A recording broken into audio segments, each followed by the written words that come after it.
Fox Sports welcomes you to the following presentation of the National Football League.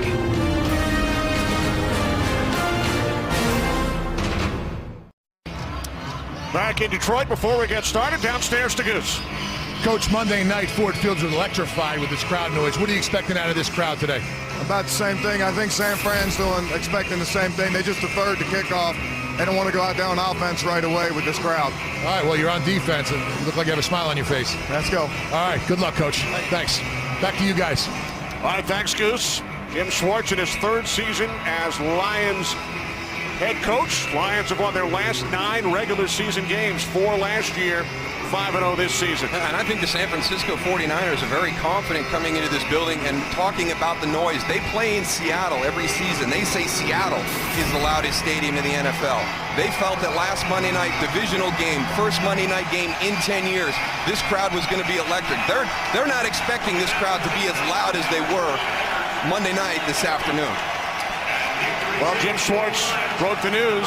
The 49ers won the toss and elected to defer, so Stephon Logan is back deep for the undefeated Lions.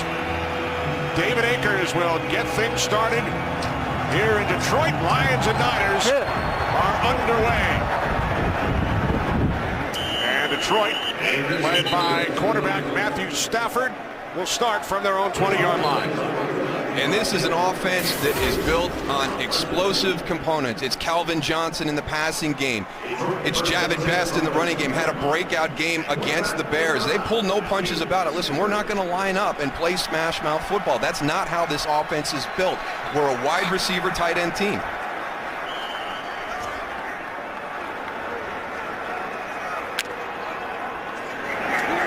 Lions coming off the 24-13 Monday night win here over the Chicago Bears. Looking to maintain their perfect record here today against San Francisco. Stafford on first down, connects with Best, but he loses 2 yards. And that huddle we saw the Lions in to start this drive, maybe one of the few we see all afternoon. They are going to go up-tempo. They're going to challenge this Niner defense. Watch Titus Young this afternoon. A lot of plays designed to him. He's a big play threat down the field. Second down and 12 from the 18-yard line as Best looks to take it to the outside. Ray McDonald right there to make the tackle. Gain of 1, 3rd and 11 coming up for Detroit. And this is a very physical defensive front, but there's not a lot of depth here, and that's why Detroit wants to go up-tempo. They want to tire these guys out, run them around the field, and the big question will be, how do you match up on the back end with Calvin Johnson? Here's Justin Smith. Isaac Sopoaga returns to the 49ers lineup this afternoon. It's last week's win over Tampa Bay. 3rd down and 11. Lions must get to the 30. Stafford moving to his left. Chased by Smith. Fires downfield. Too far for Burleson. Lions go 3 and out.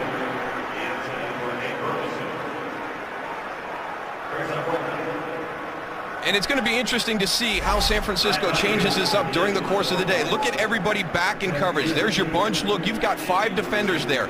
Reading the releases on the bunch. You're only rushing 3 defenders. There's your first example of how they're going to challenge this Lions offense down the field. Ryan Donahue, rookie out of Iowa, back at his own 5-yard line. Ted Ginn Jr., always a threat. Back deep for San Francisco. Let it go, let it go, let it go, let it go! Fair catch called for by Ginn at the 39-yard line. So terrific field position following the 42-yard punt for Alex Smith and the 49ers offense. And this matchup right here, offense of San Francisco versus defense of the Lions, is strength versus strength. And what Alex Smith has done to get the confidence in this offense, and he's talked about it a lot, is he feels like he's doing less. He's allowing the guys around him to make plays. He's making quick decisions. But I think the most important thing is Jim Harbaugh embraced him as the starter when he took over. He's been very supportive of him at the beginning of the year, and he's responded with some great play through the first 5 weeks. 49ers lost Josh Morgan, so Ted Ginn Jr. starts a wide receiver. Smith on first down, hit from behind by Vanden Bosch, who recovers the fumble on the 49ers. First offensive play, the hat trick, the sack. The forced fumble, and the fumble recovery for the 11-year vet, Kyle Vanden Bosch. This is just a great play by Kyle Vanden Bosch. Alex Smith has no chance. Backside strip sack. Watch this as he comes around the corner. Joe Staley working on him. He gets a great jump, turns that corner, and look at that. He just takes the ball right away from Alex Smith. The nice thing about it, too, is those defensive tackles up front getting the push, so Alex Smith could not go and move up. It was right in the line of right there, Mr. Vanden Bosch. Goose, you talked about that defensive front during our open. What a play by Vanden Bosch. That ball never hit the ground. First and 10 from the 32-yard line for Stafford. And the Lions. Darryl, you mentioned Titus Young. Pass is incomplete.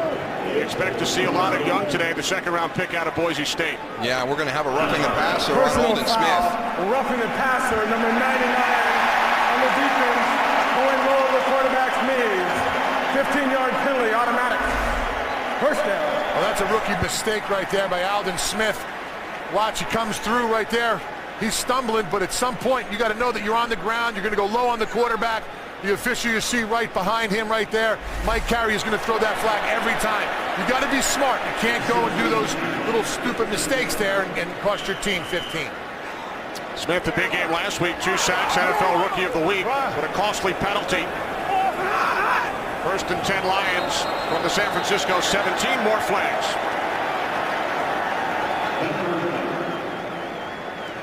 There's the young guy having a tough start right now, Aldon Smith. Neutral zone infraction. Defense number 99.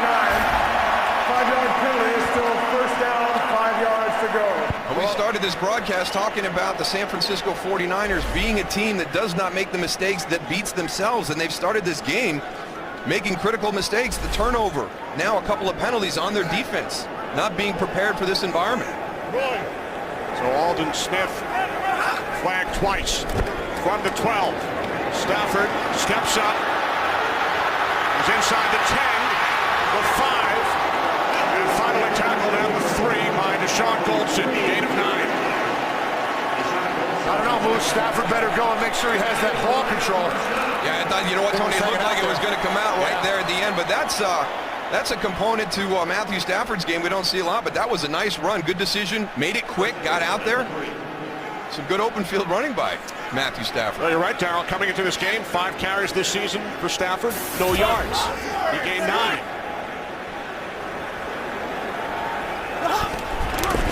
First and goal from the 3 here is Best.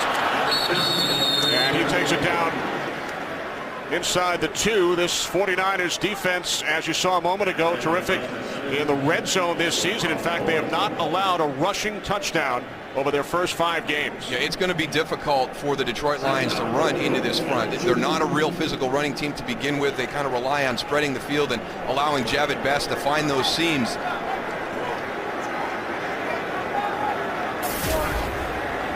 Second and goal. Calvin Johnson in motion.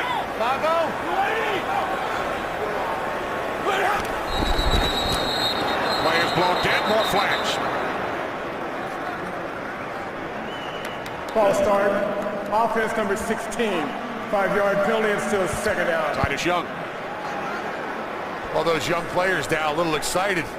This is a big game, Tony. Yeah, it's 4-1, 5-0. I mean, this city's been rocking since last Monday night. So, yeah, there's going to be some nerves from some of the young guys early on in the game. But as you pointed out, you can't have these mistakes. Yeah, it's fun to see this Detroit Ford Field here. All the fans are up on their feet, up, standing up, waiting for something big to happen here. Empty backfield, Goose. Second and goal from the 7. Stafford fires. And it is broken up in the end zone by Patrick Willis. Pass intended for the tight end, Brandon Pettigrew. This is just a great athletic play by Patrick Willis because he's beat on this play. Pettigrew's going to go here. He's going to do the old out and up right here in the red zone. Little shake right there. Watch it. Doesn't even get his head around. Just sticks his hand up. He knows he's in trouble. Ball's got to be coming. Let me throw my hand up there right where Brandon Pettigrew is going to reach for the catch. Punch the pocket. They teach you that all the time, Darryl. Great instincts. But in that situation, Matthew, get that ball up in the air a little bit. You got Brandon Pettigrew, a big guy. The defender's got his back to the ball. Throw it up high so he can go out and get it. Now third and goal from the 7. Stafford. That time looking for Best out of the backfield. Navarro Bowman on the coverage. No flags. Lions will send out the field goal unit. And there's that red zone defense of the Niners you were talking about, Kenny. That's big right there. I mean, you come out here into this environment, you have that critical turnover, and then all of a sudden you're down the field, you think you're going to lose a touchdown, and you hold, you force the field goal. And there's a guy that they're going to have to deal with all day, Yeah, Justin Smith. And he's 60 minutes of pure football. He does not stop. That guy has an unbelievable motor. Here is 41-year-old Jason Hanson, 25-yard attempt. Hanson's kick is good. So the Lions, following the early San Francisco turnover, take a 3-0 lead.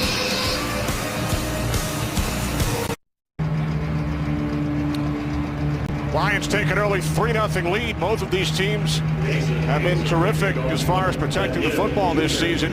49ers committing only their 5th turnover of the season on their first play from scrimmage. Yeah, Alex Smith had no chance. Kyle Vanden Bosch just got a huge jump, got around Joe Staley, got the sack fumble. And then the 49ers defense keeping the Lions out of the end zone. And Jim Jr. takes it in. 49ers will start from their own 20, hoping for better success on their second possession. What a play by Vanden Bosch.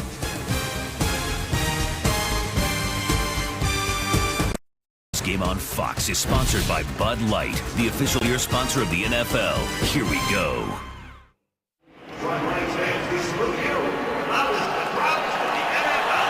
Well, the fans here in Detroit on their feet. They were awarded a game ball by head coach Jim Schwartz following the win over Chicago on Monday night.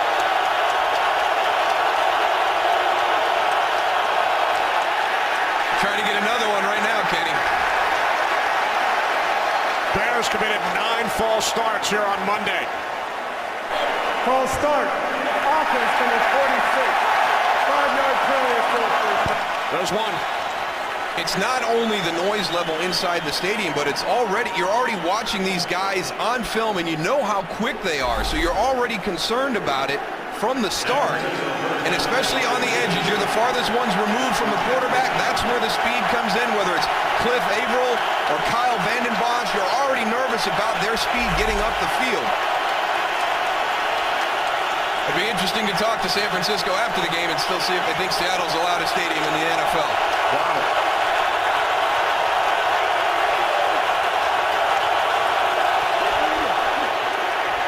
Another flag.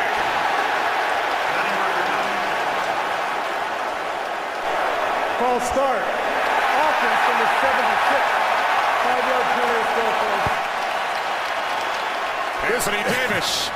It's every time they go offsides, it's getting louder and louder. What was pretty funny is Mike Carey, the referee, for him to call the penalty, had to blow the whistle 4 or 5 times after the play. The bad thing about this, Tony, is you can't simplify it and go on a quick count because you're playing into the hands of the speed of that defensive front. San Francisco has got to be able to find a way to work through this and be able to vary that cadence, even when it gets loud. 49ers have run 1 play. They've committed a turnover and 2 false starts. Gore up the middle, not much.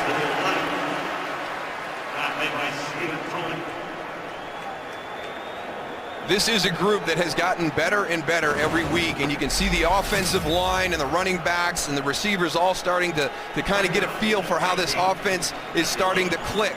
And it's the group up front that makes this thing go. I mean, last week over 200 yards rushing, 131 of those in the second half versus Tampa Bay, no sacks. They got to rise up this afternoon. Empty backfield, second down and 19. Smith's pass through the hands of Ted Ginn Jr. And Tony talked about this group at the top, the underrated Corey Williams, but they've got 4 guys behind that they're going to roll through. This offensive line of San Francisco is going to be having fresh bodies come at them all afternoon, backed up by a very strong linebacker level. you'll see Louis Delmas down in the box, creating that eighth man the majority of the game, trying to shut this San Francisco run game down.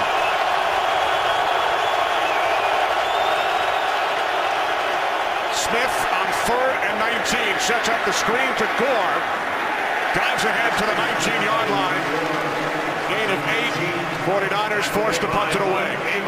You know, it's really nice watching Ndamukong Suh and the rest of the defensive linemen running downfield and helping out on that play. That's one thing you'll see from both of these defenses. They run to the ball, period. So the Lions, who forced a turnover on the first San Francisco drive, force a 3-and-out, which included 2 false start penalties. Andy Lee punted only once last week in the win over Tampa. Fair catch is called for by Logan at the 33-yard line, with the Lions leading 3-0. Calvin Johnson and the Detroit offense next. This game is sponsored by the Ford F-150, the only truck available with EcoBoost, by Verizon 4G LTE, America's fastest, most reliable 4G network, and by Chase. Don't get shortchanged. Get your cash back with Chase Freedom. The Detroit Lions 5-0 for the first time since 1956, leading the 49ers 3-0. Lions will start from their own 33-yard line. Jim Harbaugh back in Michigan. Great career at the University of Michigan for Jim. I tell you, he's been working the officials since this game started. 49ers have already been flagged for 4 penalties, 2 on offense, 2 on defense. We have not yet played 5 minutes. Inside handoff to Best. And we will check in with Kurt Menefee, our first game break of the day. Kurt? And our first game break of the day involves New York Giants and Buffalo Bills. Ahmad Bradshaw, 1-yard touchdown run, puts the Giants up 7-0, but Buffalo literally just scored. Huge run by Fred Jackson. It is now 7-6, pending the extra point. Giants about to be even. Kenny, Moose Goose? All right, Kurt, pass incomplete, intended for Nate Burleson. 3rd down and 9 coming up. Matthew Stafford, when we sat down to talk to him, he pulled no punches about what this offense is built upon. And it really is built upon Calvin Johnson, number 81, right there in that huddle, and his big play potential down the field. He's going to draw double coverage the majority of the game. And when we were out there at practice on Friday, Titus Young was featured quite a bit during the course of the practice session. So look for him to have some opportunities on the backside of those formations and maybe a true one-on-one situation. Stafford just 1 for 5. 3rd down and 9. Pass over the middle is caught by Pettigrew, but Willis is right there. Gain of just 4. And the Lions will punt it away. Patrick Willis burst onto the scene as a rookie in the NFL, and he just continues to get better and better every year. And that's one of the areas I think he's really improved a lot in, is his coverage skills. And he's always been a great run stopper, whether he's taken on blocks at the point of attack or chasing down ball carriers around the field, but his coverage skills have really improved. NFC Defensive Player of the Week, 18 tackles against the Bucs last Sunday. Second punt by Donahue. Again from the 14, out of bounds at the 25, 11 yards on the return. Frank Gore, the 49ers, when we come back. Welcome back, Kenny Albert, Al Johnston, Tony Siragusa. Lions leading the 49ers 3-0. Niners start from their own 25. Kendall Hunter in the backfield.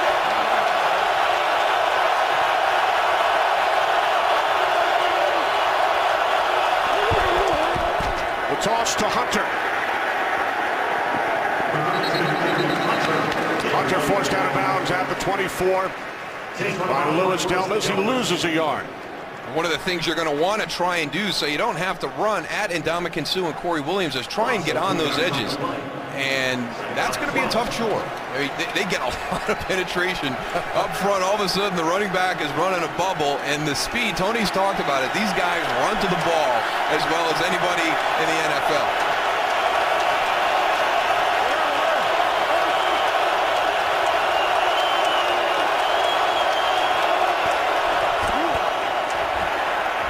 Smith on 2nd and 12. And Michael Crabtree makes the catch out of the 30-yard line, gain of 7. They're trying to bite off a little bit at a time, Darryl.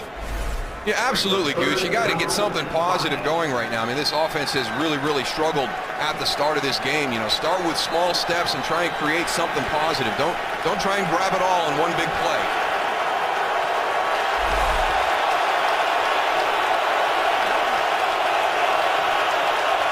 Third down and 5. More flags.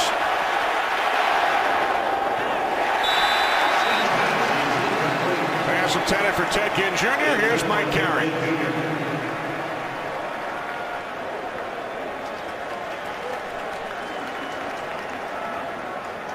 Illegal formation. Offense number 76 is declined. 4th down. And that's going to be another cause by this defensive front. Back a little bit too deep. He's got to be up here a little bit more, or he's in a legal position. And why are you doing that? Because Cliff Averill is coming off the edge at 100 miles an hour. So you're getting back. Now, you'll get warned before they throw the flag. So either Joe Staley was warned and didn't get that message across, but they don't throw that on you the first time you do it. They'll tell you to get up there. You're drifting back a little bit. Bring it up. We're going to throw a flag on you. So the 49ers, 3 offensive possessions, still no first downs. Punt taken at the 18 by Logan. A burst up the sideline. And he's knocked out of bounds at the 30. 52 yards on the punt, 12 on the return.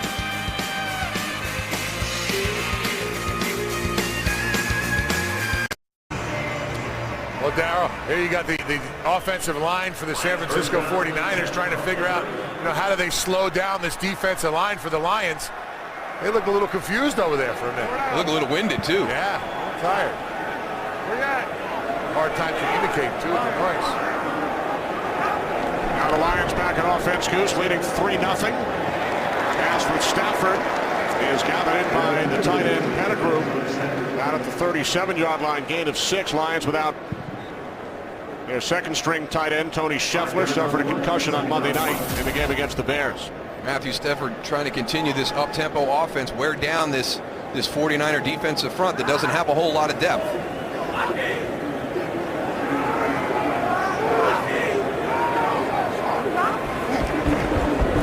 Inside handoff to Best on 2nd and 4. He picks up a first down and more out to midfield. Best had some huge runs on Monday night. On this one, he gains 13. And Jim Schwartz told us we've got to continue to have these explosive runs for our offense. They are built on the pass, but here's your changeup. Jahvid Best, the thing that he does as well as anybody in the league right now is start, stop, change the direction. Just watch him. He can plant and get going in the other direction extremely quick. 1st and 10 from midfield. First catch today, number 300 of his career for Calvin Johnson. And he leans forward, picks up another Detroit first down to the San Francisco 39. That's one guy you really don't want running in your secondary here, Dal. Even one-on-one, here he comes across the formation. You do not want to give Calvin that much room to go and catch the ball. Well, that's the other thing about Calvin Johnson. We talk about him down the field. We've seen how many great athletic catches he has going up in traffic, but right there, the ability to find his way underneath, use the other routes coming across to rub guys off and get open on the other side. From the 39, it's Pettigrew. Winner the tackle, we head to Curtin. Considering no team has ever started 1-5 and made the playoffs, this is a huge game for the Eagles. And Brent Selleck and Michael Vick making sure they get off to a good start. They lead us 7-0 right now in Washington in the first quarter. Kenny Moose and Goose. Thanks, Kurt. Philadelphia looking to end that 4-game losing streak. 2nd down and 6 for the Lions from the 35-yard line. 4 straight completions for Stafford.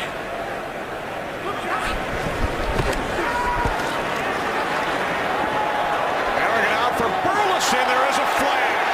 Carlos Rogers on the coverage.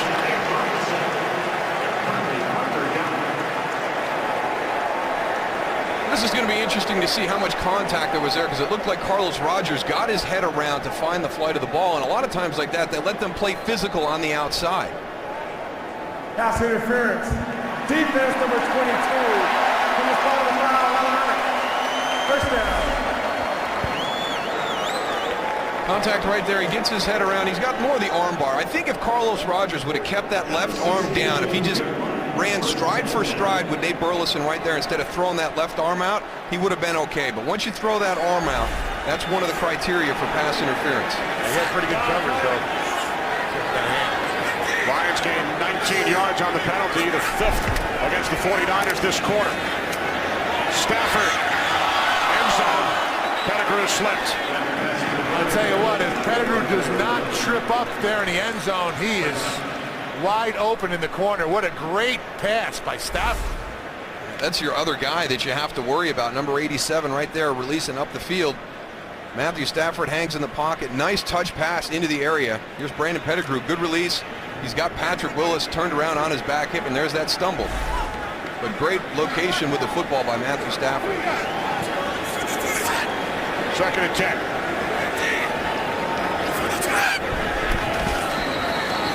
And the play is blown dead. Movement prior to the snap. False start. Offense number 16, 5-yard penalty. Still 2nd down. Titus Young, his 2nd penalty today. Well, I tell you what, Titus Young may have some plays designed for him, but if he doesn't stop creating these silly little penalties down here in the red zone, he's going to find himself on the bench with somebody else on the field having his opportunities. Because really, that opening drive when they forced to settle for a field goal, that was a big penalty that he had down at the 2-yard line. You can't make mistakes in the red zone. Stafford on 2nd and 15. Again, a nice tackle by Bowman as Pettigrew makes his 4th catch of the day. So the Lions now facing a 3rd down and 10 from the 16-yard line. That defensive line for the 49ers, they don't do much rotating, I'll tell you that now. No, they don't have the numbers. Majority of the time. Justin Smith just keeps coming.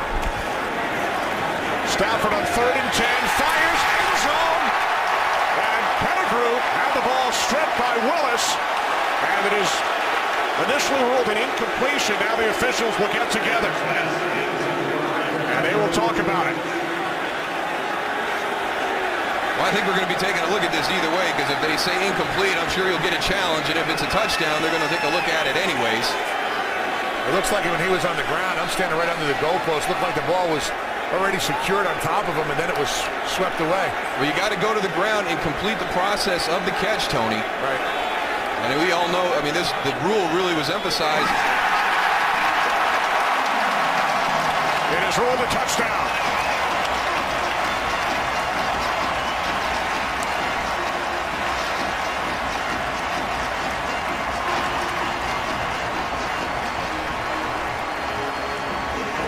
I agree with the call by the officials. Yeah, he's got good possession. call. He's down.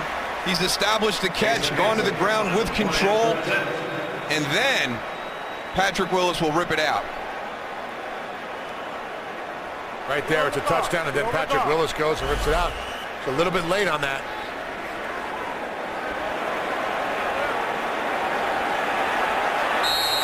And remember, every scoring play is reviewed. The 49ers cannot challenge. That's a penalty. If a coach throws a challenge flag on a play that was ruled a score, that is a 15-yard unsportsmanlike conduct penalty, because every scoring play is automatically reviewed. Unsportsmanlike conduct on San Francisco, challenging a play that is not challengeable by the coaches. The 15-yard penalty reinforced on the kickoff. That's a new rule instituted prior to this season. All scoring plays are automatically reviewed. A coach cannot challenge.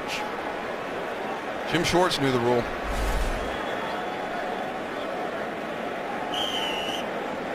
And again, you've got a lot of people working on that. You're calling upstairs Jim Harbaugh. Do we need to challenge it? Somebody should have told him right away, hey, coach, it doesn't matter. We can't challenge that play right now. It was upheld by review.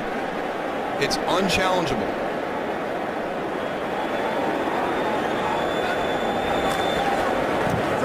Hanson adds the extra point.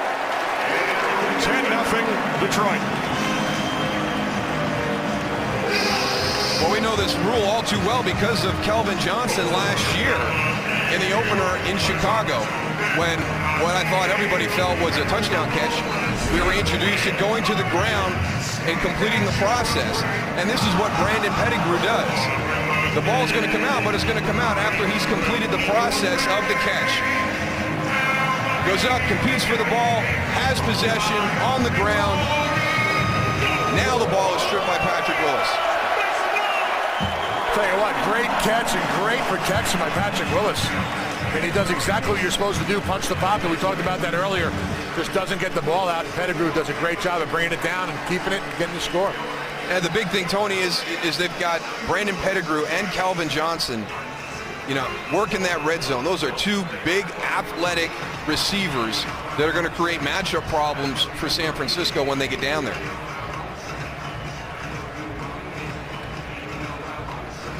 Fourteenth touchdown pass of the season for Matthew Stafford, which ties Aaron Rodgers and Tom Brady for the league lead. They got to give a little credit also to the officials for calling that. We get to see it in replay and super slow-mo, but they did a great job of correcting themselves and calling that a touchdown. And a great job, Goose, by getting together and talking about it. Morris Cheek, the side judge, Kirk Dornan, the back judge, and Mike Carey. Lions kick off from the 50 following the unsportsmanlike conduct penalty. It is a touchback, so the 49ers will start from their own 20. Coming up, following the Lions and the Niners, America's Game of the Week. Game 2 of our Fox doubleheader, the Dallas Cowboys and the New England Patriots. Dallas Cowboys had to sit on that heartbreaking loss to the Detroit Lions because they had their bye week last week, so we'll see how they come out and play later this afternoon. Big first quarter for Pettigrew. Now defensively, some changes up front. Lions rotate 8. There is Nick Fairley, a rookie first-round pick out of Auburn, who made his NFL debut on Monday after missing the first 4 due to a foot injury. This is Michael Crabtree, and he takes it out to the 25-yard line, gain of 5. And this offense has got to get something positive on this drive, not only for their own confidence, but they have got to give their defense a break. They have been on the field a ton here in the early part of this game. We've talked about the depth in that defensive line and the linebackers. The Lions want to go up-tempo. They want to tire them out. This offense has got to do their share by staying on the field and letting these guys catch their breath. Lions have run twice as many plays as the Niners. Second down and 5. The handoff to Frank Gore. Nice cut. And he picks up a first down. It's the first down for the 49ers. Gore out to the 39-yard line. He picks up 14.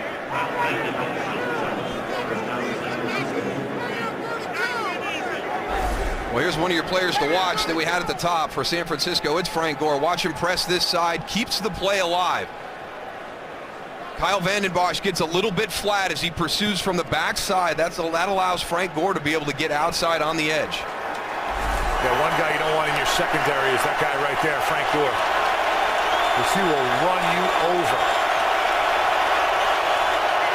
Kendall Hunter places Gore in the backfield. Vernon Davis in motion. From the 39 on first down, it's Hunter. And Hunter takes it out to the 47. Darryl, you've been impressed with Kendall Hunter the last couple of weeks. I have. He's a good change-up to Frank Gore. Had a little breakout game in Philadelphia, but I'm really impressed with this whole running game that San Francisco has. Watch Vernon Davis as he comes over. He's going to look here and then arc release. Now that's going to freeze that end a little bit to be able to get chopped by Bruce Miller. It's just a subtle little thing, but it takes his eyes off of the player coming upfield, and they do a lot of these real subtle things to create really good angles in their blocking schemes.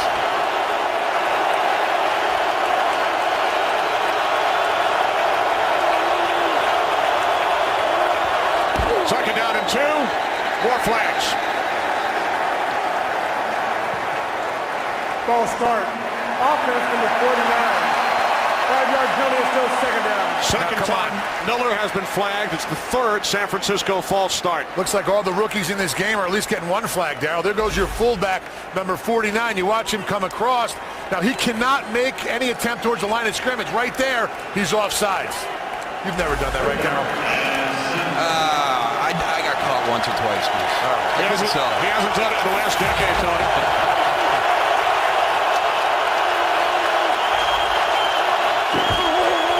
Smith on 2nd and 7. Able to get rid of it to Crabtree. Three Lions surround him, and he's tackled at the 46-yard line after picking up 4. All right, Michael Crabtree, when you catch the ball against the Detroit Lions, you cannot stop and try and look for somewhere to go because you have everybody running after you.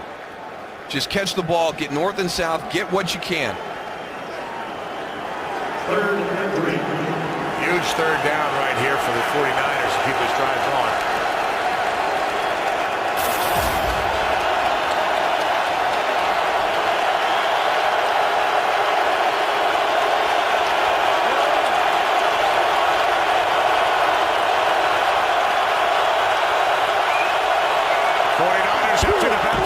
Third down, and Smith's pass is caught for a first down in Lions territory by Vernon Davis. Amari Spivey all over him. Davis able to gain 6. And this is an area that San Francisco needs to look at. Can they create some mismatches with Vernon Davis matched up against safeties, maybe even a linebacker through their formation?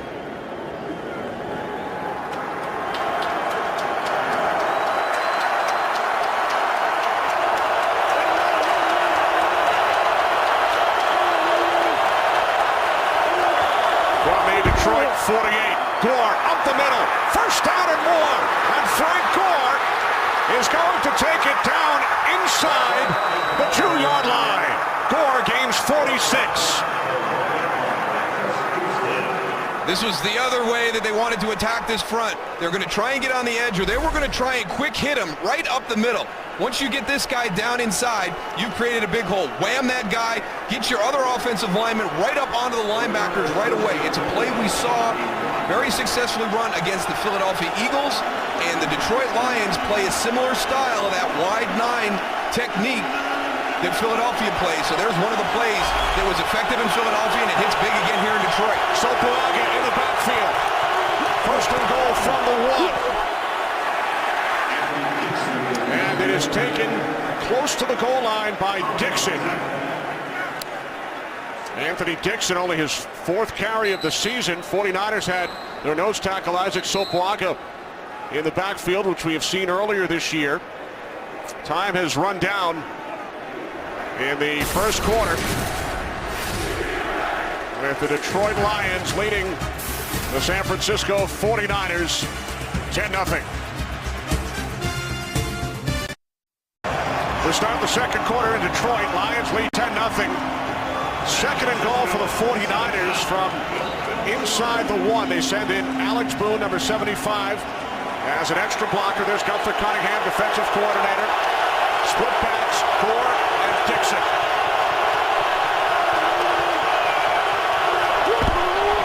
Gore. Touchdown.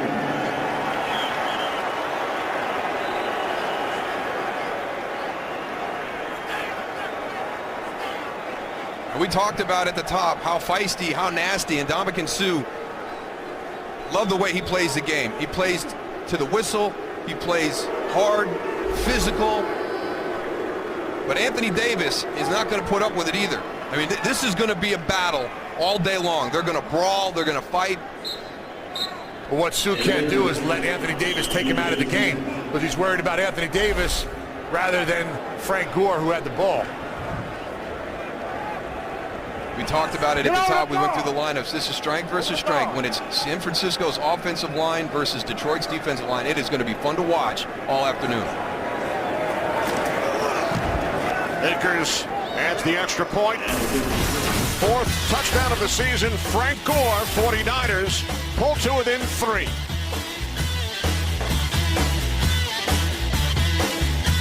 This game is sponsored by Chevrolet and their award-winning cars, trucks, and crossovers. By the Miller Lite aluminum pint, 4 more ounces of that great Pilsner taste. And by DirecTV. If you call yourself a sports fan, you gotta get DirecTV. Back in Detroit, Frank Gore needs some oxygen after that 47-yard run, longest of the season for Gore and the Niners. A great job against Philadelphia, a great job last week against Tampa Bay. Fought a little bit of an ankle injury there in Cincinnati. He's the key to this offense. I mean, they have got to be able to establish a running game, and I think they really got a great benefit with Kendall Hunter getting some quality snaps in that Philadelphia game to show them that they've got another guy that they can use to keep Frank not only healthy into the fourth quarter, but into the latter part of the season. So the 49ers quiet this crowd at Ford Field as they drive 80 yards in 8 plays. Oh, that was such a critical drive for the San Francisco 49ers because they were very uncharacteristic to start this game. You look at right there, first play, fumble, punt, touchdown. They've got, at one point they have more penalties than they had yards in the first quarter. So the other thing, the complementary function of the team that you do for this defense now. This defense was on the field a bunch in the first quarter. They got a nice rest on the sideline. They'll come out. They should be a little bit better to take on this Lions offense. And as it turned out, that unsportsmanlike conduct penalty did not hurt the 49ers as they drive 80 yards and score. Now the Lions go back to work. Best gains a couple. Justin Smith made the tackle. You know, Darryl, we're seeing a lot of shotgun with Stafford and Javid Best back there, and they're trying to run the ball with Javid Best only at really 4 or 5 yards. I'd love for you to go and tell everybody, how hard is it for Javid Best to actually get some vision downfield and be able to go and run the ball only that short of a distance from the line of scrimmage? Now Stafford throws on 2nd and 8, complete to Burleson for a gain of 4. Anybody that can run single back run, I'm impressed with. Running single back run, I think, is hard. But now you talk about single back shotgun run, and they have to do that, Tony, because this offense is based on shotgun. So you've got to be able to keep the defense honest. But yeah, you make a great point. Javid Best right now, toes at 4. That's hard to run when you've got your toes at 4. Toes at 4 yards, and Stafford's pass incomplete, intended for Burleson. So the Lions go 3 and out. Again, we see flashes from this team. You see, points where they're just playing great football, and then they'll get into a little bit of a lull. There's a nice job by Ray McDonald right there, getting his hands up on that quick pass.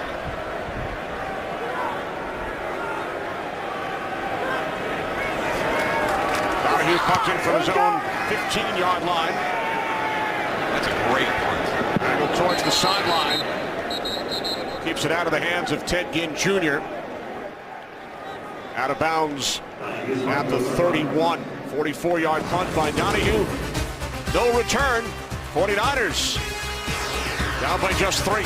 Maurice Scoble showing off them biceps. Matthew Stafford chatting with offensive coordinator Scott Linehan. 49ers offense back out on the field. 1st and 10 from their own 31-yard line. Kendall Hunter in the backfield. Inside handoff to Hunter. Gain of 2 out to the 34-yard line for the 49ers. Started last season 0-5. You take a look at the point differential turnover ratio during that 0-5 stretch to start 2010. 4-1 this season. And you look at the turnover ratio. That's the biggest difference right there. That's going to lead to all those other categories. You're talking about -10 to +10. That's a difference of 20. That's a huge change from one season to the next.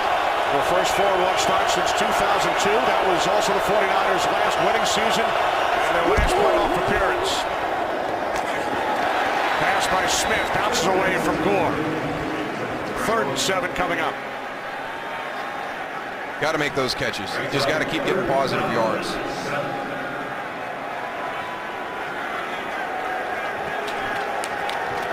'49ers with 4 first downs all during that last drive. 3rd down and 7.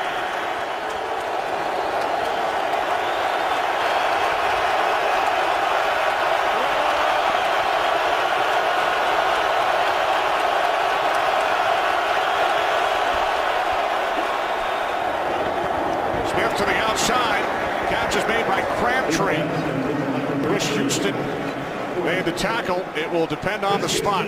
Looks to be a yard shy. And the 49ers will punt for the 3rd time today. This is a nice job by Chris Houston because Michael Crabtree, I thought, was going to be able to get back inside with enough yards for the 1st down. It's a good, sure tackle right there that forces the punt. And one of the areas that Jim Schwartz has said has really improved, and not a lot of people talk about it, but tackling on the perimeter with his corners, one of the biggest areas of improvement he's seen this year from his defense.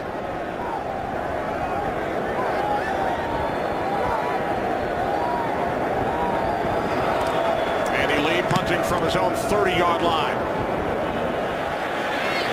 But a little too much on it. So the Lions will start from their own 20, a 60-yard punt by Lee. Well, Darryl, I know you were excited when the Texas Rangers clinched their second straight American League pennant last night with their win over the Tigers. Rangers take the series in 6, and the World Series will get underway on Fox this Wednesday. The Rangers will face either the Milwaukee Brewers or the St. Louis Cardinals. Texas looking for their first ever World Championship. Legends are born in October. Game 1 of the World Series Wednesday, 7:30 Eastern, 4:30 Pacific, only on Fox. There were some great games, though, in the Texas Ranger Detroit Tiger ALCS. And last night's game was really the only one that kind of got away from either side. First and 10 from the 20-yard line. Stafford, who grew up in the Dallas area, complete with Calvin Johnson. We met with Matthew on Friday, so series obviously was not over, and he told us I'll be happy either way, whichever team wins. My hometown Texas Rangers or his adopted hometown, the Detroit Tigers. They got to him. He converted. He's a Tigers fan. He just wouldn't tell us. All you had to do was look at his hat. Second down and 2.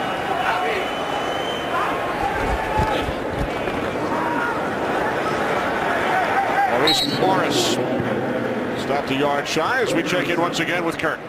And once again, we check in with Aaron Rodgers doing it again. This time hooking up with Jordy Nelson, 93 yards on the score. Packers up 17-0 on the Rams. That game in the second quarter. Kenny Moose and Goose. Rodgers, 16 touchdown passes, only 2 interceptions all season long. And the Packers and Lions. Wild uniforms. On a collision course. Like those, Goose? Different. Really. A lot of them, though. Throwbacks, third down and 2, and Stafford down back at the 21-yard line off the pressure from Ahmad Brooks. And I saw Javid Best's reaction. I'm not sure if this was his man in protection, but you're going to watch him. He's going to release out here, and Ahmad Brooks is clean right to the quarterback. So I don't know whether it was designed, hey, we're going to let that guy go, and then we're going to go throw hot off of him, get me out, on the edge. But Ahmad Brooks does a good job of getting in there, effecting the throw, so Matthew Stafford has no choice but to get down. Second sack of the season for Brooks. Donahue punting from his own 11. And a fair catch is called for at the 39 by Ted Ginn Jr. Good field position for the Niners, 40-yard punt. Lions lead by 3. Today's game is sponsored by Chevrolet and their award-winning cars, trucks, and crossovers.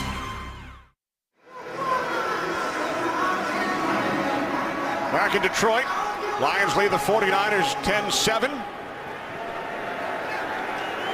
49ers quieted this crowd a bit during their 8-play, 80-yard touchdown drive.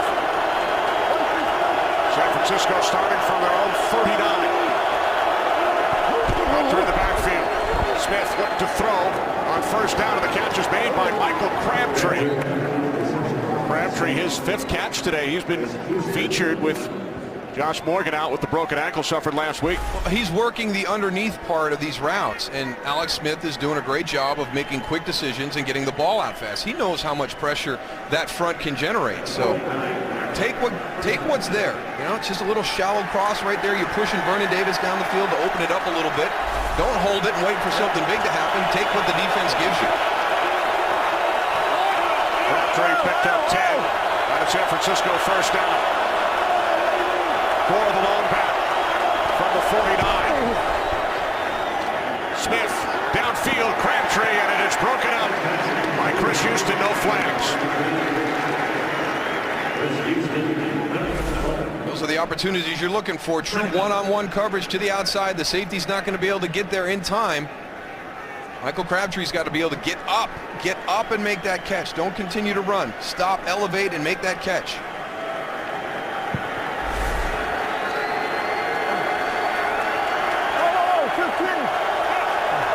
Second and 10, 2 tight ends.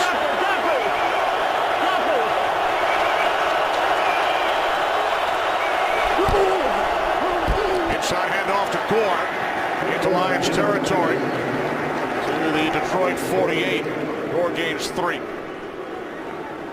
That's the thing you have to be alert for on defense. San Francisco will run the ball at any point. They'll run in third and long. You have to be ready for this running game of the San Francisco 49ers at any down and distance.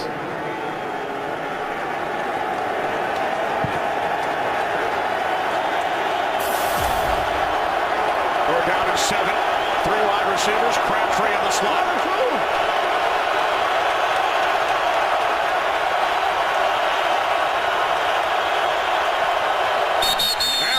Blown down. False start. Offense number 74.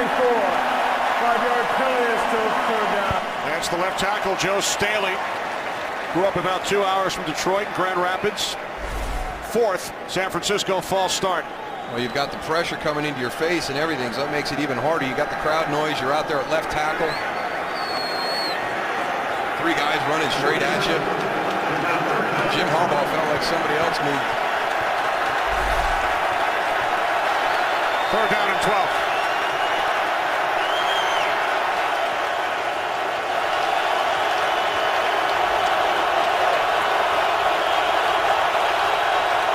They don't get the snap off. The game clock runs out right here. Jim Harbaugh, San Francisco, their first. They were complaining on the sideline of San Francisco to put the game clock up to 35, but they didn't get it done. Just ran out of time. And that's one of the other things that you don't think about when you talk about crowd noise. We all focus on the line of scrimmage and the snap of the ball, but sometimes it's just hard to get the play called, and all of a sudden that play clock's running down. You're burning timeouts.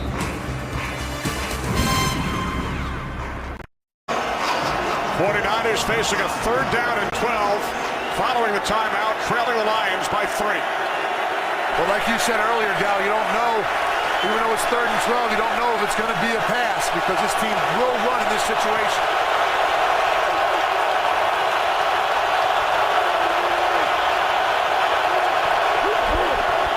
This time Smith looking to throw, rolling to his right. He escapes. And then is forced out of bounds at the 49-yard line. Well, here's one of the things that'll really help you when you've got such an aggressive front. Move the pocket. Come out here, get out to the outside. Watch Frank Gore 21 come backside. Chop down Kyle Vanden Bosch. You're moving the pocket. Bruce Miller's got to do a better job on Cliff Averill. But now the problem is it's just a 2-man route. So when you can rush 4 and drop 7, it's going to be hard to find one of those 2 guys open with 7 guys covering. A good thing he didn't throw it to Michael Crabtree because it looked like he stepped out of bounds there. Lee punting for the 4th time. Fair catch called for by Logan at the 11 with just under 8 minutes remaining, 2nd quarter. Here in Detroit, well, Fox, tonight things get intense on an all-new The X Factor as the talent mentoring the performances continue at the judges' homes. Will your favorites make the cut? Find out on The X Factor. All new tonight following football at 8, 7 Central right here on Fox.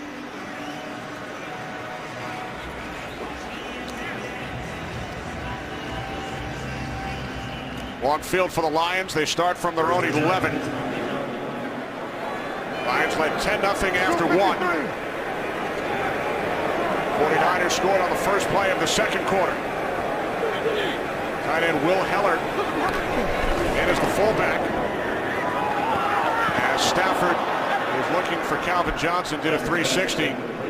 Terrell Brown on the coverage. Quite a bit of confidence with this 49ers defense. You know, we haven't seen anything really special done to Calvin Johnson on the outside. It's Terrell Brown. You're going to have a little bit of safety help here over the top, but that's one of those situations that you've seen Matthew Stafford and Calvin Johnson do a great job. That little back shoulder throw in that situation where it's a true one-on-one.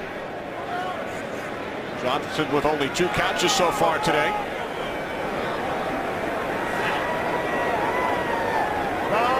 Three wide receiver set, 2nd and 10. Stafford in trouble on the pressure from McDonald. 49ers wanted a safety as Justin Smith Brings it back, but the question is, who's been ruled a safety? It is. So Stafford tackled in the end zone by McDonald for a safety. Ray McDonald up on the ruling inside. On the field is a sack in the end zone for a safety. Looked like Aldon Smith got a piece of Stafford, and then McDonald finishes him off.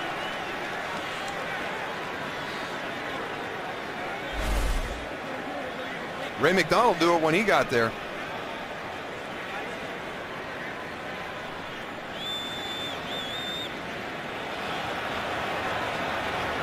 Well, if it wasn't a sack in the end zone, it had to be a.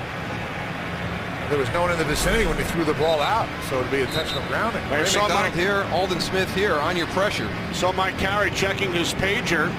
Scoring plays, as we mentioned earlier, are all reviewed. That might be intentional grounding in the end zone, if anything. He wasn't in the grass, so, yeah. You know, he didn't get that beyond the line of scrimmage. Smart job by the 49ers defense, though, going after the ball, picking it up, and bringing it into the end zone. But you never know what the call could be. You're right, Goose. Finish the play. So the Lions' lead has been cut to 1.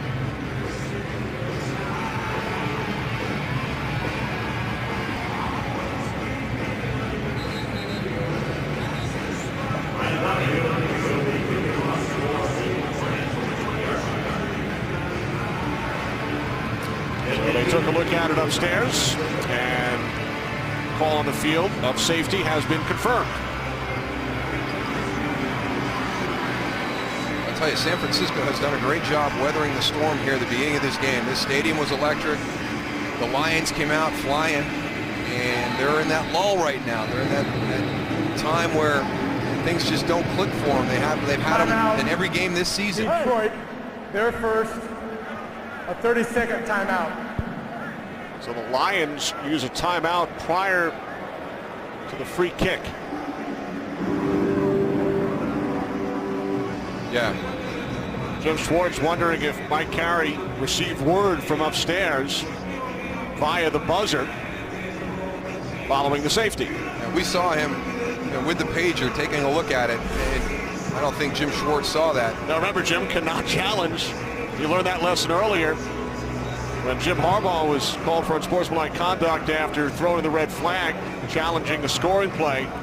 Jim Schwartz wanted an explanation, so what does he do? He uses a timeout. Now that being able to be called a sack would have to be the quarterback in the grasp, correct?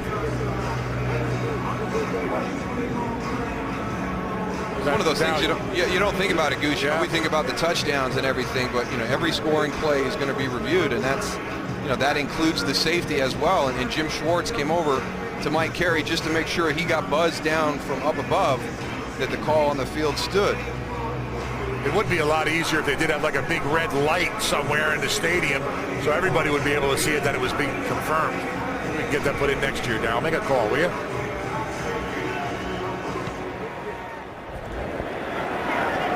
Now the free kick taken at the 20 by Ted Ginn Jr. He's out across the 40. Takes it into Lions territory. So a big return by Ted Ginn Jr.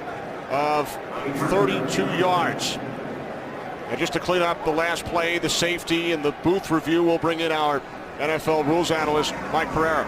Mike, what did you see? Hey, there's only one thing that was reviewable on that play was the position of the ball. The grasp and control, that's progress, not reviewable. And the ball was in the end zone. It had broken the plane going in before he flicked it and tried to throw it forward. So that's the only thing that you could look at upstairs, and he could look at it and confirm it. That's just like a touchdown. It's automatically reviewable by the replay official, and that's what he did.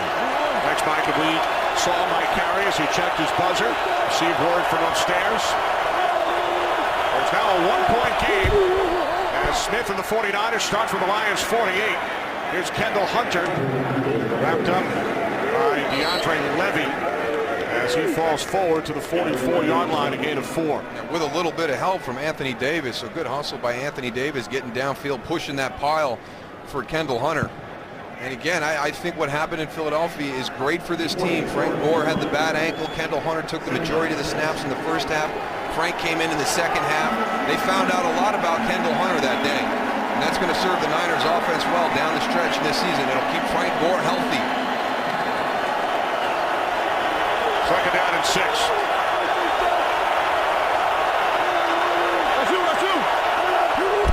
With Sopoaga and Snyder in the backfield. Gore gains a yard, and there is a penalty marker back at the 46-yard line.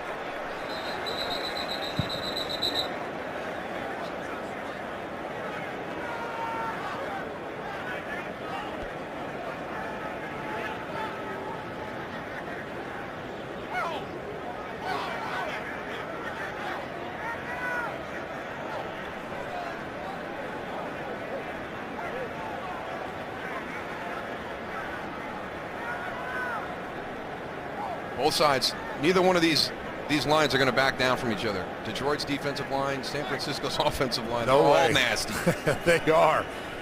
Personal foul, unnecessary roughness on the offense, number 90, pulling the helmet off an opponent from the previous spot, 15-yard penalty, still second down. That's on Isaac Sopoaga, who we've seen in at fullback for a couple of plays today. Here he is. He's your wham guy right here coming in. Tore it right off. Pull the helmet off, Willie Young. Really. Then that didn't stop it. If you see the top of your screen, Anthony Davis going back after him. I mean, Dow, you are right. There's a little bit of tension there in the deep end of the pool, as we call it. You know what? I don't think that was an intentional pull-off of the helmet either. I can see why Isaac Sopoaga is a little bit upset. He's in there blocking it. You know, he's been doing it a little bit, but he goes in, he gets his hands off, and, the helmet comes off. There wasn't any intent to hurt the player after that. I was surprised Anthony Davis didn't get that. Me too. Second down and 20 following the 9th San Francisco penalty. Off the play fake to Gore. Smith backpedaling. And he connects with Delaney Walker, who's tackled at the 47-yard line by DeAndre Levy after picking up 5. We talk about that defensive line running back on that screen. It's imperative that you turn and run after you rush the passer like that. Corey Williams, we talk about him a lot, did a great job of getting back there and helping out on the tackle. You think that one of the ways you can attack this aggressive front, Tony, is by throwing those screens, but they do such a great job of retracing and getting after that ball.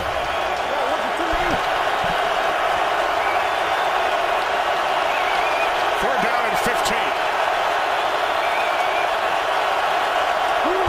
They must get to the 38 of the Lions for a first down. Smith stays on his feet down at midfield on the contact from Bobby Carpenter.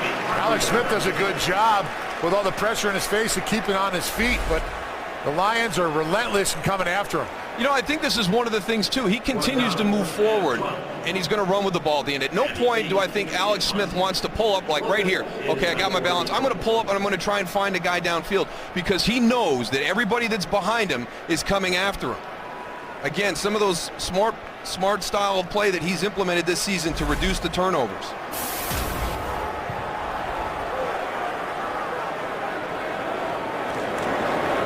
Lead punting for the 5th time.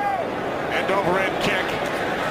Logan lets it go. And it will be down by Chris Culliver inside the 10 with exactly 5 minutes remaining in the second quarter. Well, it's been a crazy start to the game. Kyle Vanden Bosch, a great individual play right there on San Francisco's first offensive snap. The Lions go down to get a field goal out of that one. Then later in the first quarter, Brandon Pettigrew with a great catch there. The Niners hang in there. They weather the storm. They come back, have a nice 80-yard drive. Frank Gore caps that one off. And then on that last series, a safety by the Niners defense. We sit at 10-9. Lions start from their own 9-yard line. 5 minutes to go, second quarter.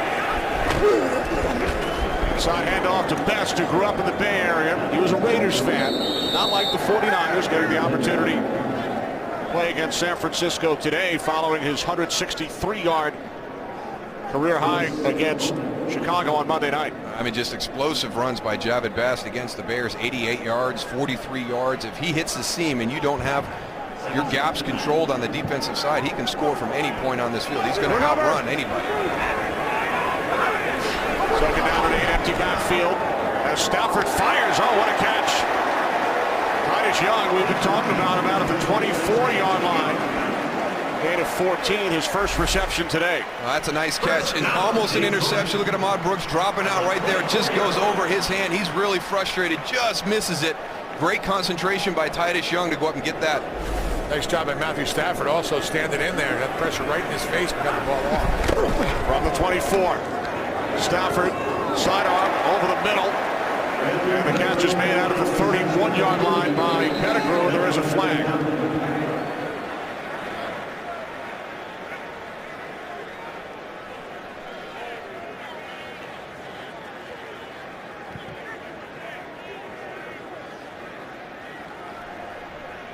Holding defense number 53.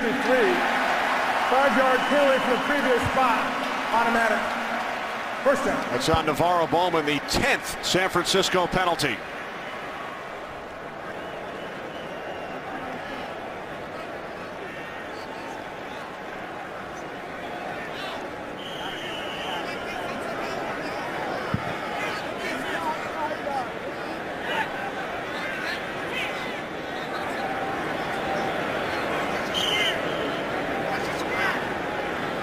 Ball spotted at the 29-yard line following the penalty. New set of downs for the Lions. Inside handoff to Best. Out across the 36. Almost got going on that one right there, Darryl. A little short trap inside with Detroit waiting for that San Francisco 49ers defensive line to get upfield. A little short trap to the left-hand side. Javid Best almost broke that. Second down and 3. Stafford with time, and the catch is made by the tight end Heller. Will Heller picks up a first down, down to the 45, his third catch of the season.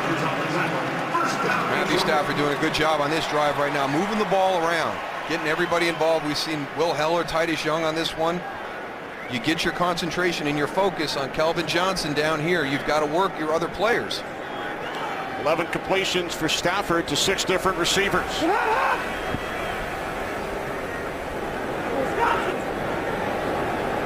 Come on, guys. Come on. From the 45, it's Javid Best. Into 49ers territory. Out of bounds at the 49. Good block by Jeff Backus on the outside right there, working against Justin Smith. He gets that edge, allows Javid Best to get around the corner. That's not an easy job. Justin Smith is a handful. 2 Ironmen, Backus, 166th consecutive start. Justin Smith, 161 in a row. On 2nd and 4, Calvin Johnson. Another first down for the Lions. Gain of 11 as we approach the 2-minute warning. Lions have 2 timeouts remaining. And Stafford will let the clock run down. So we hit the 2-minute warning in Detroit. When we come back, 1st and 10 for the Lions from the San Francisco 38-yard line. Detroit. 5-0 Lions lead the 4-1 49ers, 10-9. 1st and 10 for Detroit from the San Francisco 38. Empty backfield for the Lions. Stafford on first down. Complete to Best. Takes it down to the 23-yard line. 15-yard pickup. Nice job by Matthew Stafford, seeing a mismatch right there. They had a linebacker out on Javid Best in space. One-on-one. He's too quick.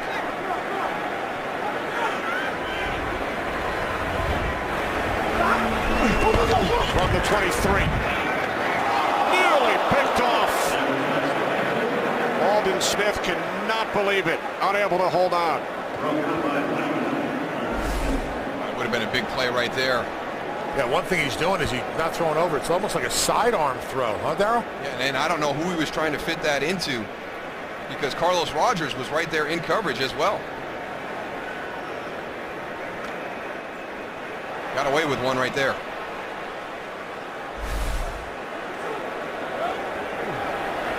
Second and 10, Calvin Johnson, bottom of your screen, split wide to the right. Off the fake handoff to Best. Stafford looking, now he throws, there's a flag. As the catch is made by Burleson at the San Francisco 8.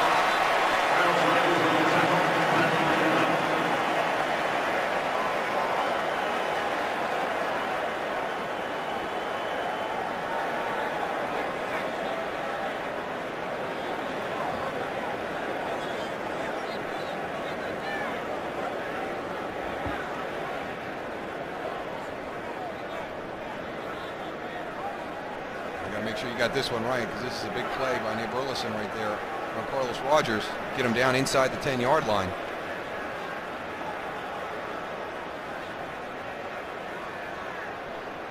Chop block, personal foul, 87, went low on another player, had him high, 15-yard penalty, still third down. Second down. When you are engaged, you can't go down low. I don't think Gosder Charles was engaged. He's got Navarro Bowman there. He's moving out. What he did is he kind of gave him a shot, but he's moving out to get Navarro Bowman and makes contact with Ahmad Brooks. I don't think he was engaged with Ahmad Brooks on that play. When they huddled together, I thought they were going to pick the flag up. Scoop 53, Scoop 53, watch the game. Now the Lions backed up to the 38. Second down and 25. Off the play fake. Here is Best. Out of the backfield, chased down by Bowman. At the 31-yard line, gain of 7. Good hustle by Navarro Bowman. Javid Best crosses the formation. He gets into protection. It's not necessarily a screen, but you're just sneaking him out the back door, trying to create some open space by him. Navarro Bowman hopefully gets caught up in all that junk as he crosses the field with him. So good job of his finding his way across that field. Under. Now third down and 17. Stafford's pass is caught, but Dante Whitner was right there to make the tackle on Pettigrew. Great recognition. Trust your instincts on that one. You're going to be able to find the offensive lineman. There's Dante Whitner right there in the middle of your screen. Watch everything, watch everything. Oh, the linemen are coming out. Let me get upfield. What a great finish on the tackle, too. You don't see many of those anymore. 49ers use their second timeout, stop the clock with 1 minute remaining, as the Lions send out the field goal unit, leading by 1. Coming up, the Visa halftime report with Kurt, Terry, Howie, Michael, and Jimmy.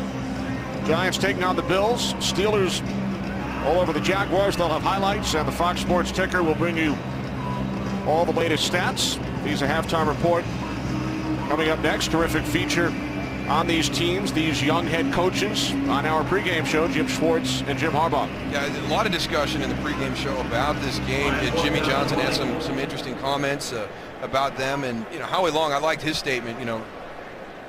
Can San Francisco take that punch in the mouth? Detroit's going to come out and slug them, and they did that. They came out and they slugged San Francisco, and guess what? They took that punch, and they've hung in there. They've made some plays here in the second quarter.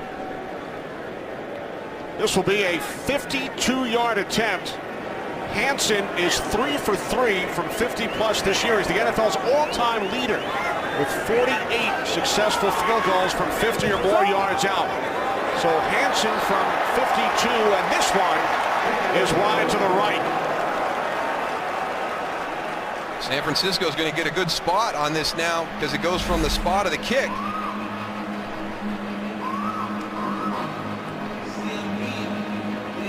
Nobody has made more 50-yard field goals than Hansen, but not this time. Lions lead remains 1. An amazing career for Jason Hansen. His first miss of any kind this season. He had been 19 for 19 on extra points, 12 of 12 on field goals.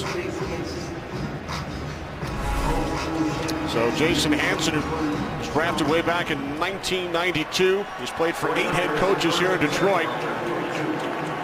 Missing for the first time this season. As you see, upper left-hand corner, 49ers have one timeout remaining. 55 seconds on the clock, trailing by 1. Smith on first down, complete to the tight end, Vernon Davis. DeAndre Levy made the tackle, and some extracurricular activity. Cliff Averill and Anthony Davis. They have been battling all day. Anthony Davis has been mixing it up since the start of this game.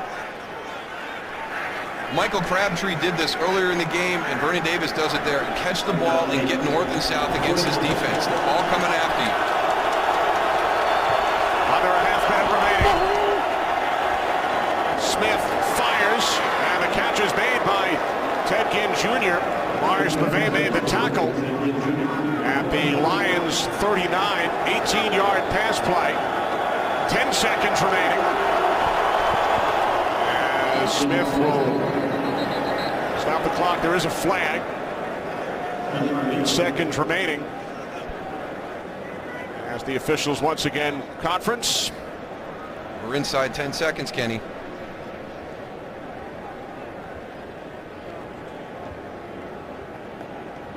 I thought Anthony Davis got up and got set. He was the last guy into the formation. I thought he got set. Illegal formation, offense, number 76. There will not be a 10-second runoff because the offense got set before the foul. Good explanation, as always, from Mike Carey. No 10-second runoff. 8 seconds remaining, and the 49ers still have that one timeout.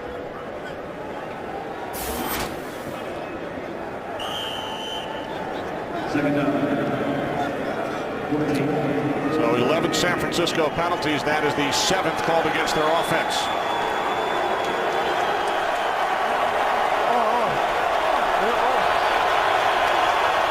From the Lions 43. Smith throws to the outside. Ginn gets out of bounds at the 37 with 5 seconds remaining. And here comes David Akers. This will be, looks like a 55-yard attempt. Akers' season long is 55. His career long is 57. Boom! How often do you see 2 50-yard attempts in the span of a minute? From the right hash, Akers from 55 yards out. Will it have the distance? It does. David Akers on the final play of the first half, connecting from 55 yards out, matching his season long. And the San Francisco 49ers take a 12-10 lead. Remember, the Lions have trailed at the half in each of their last.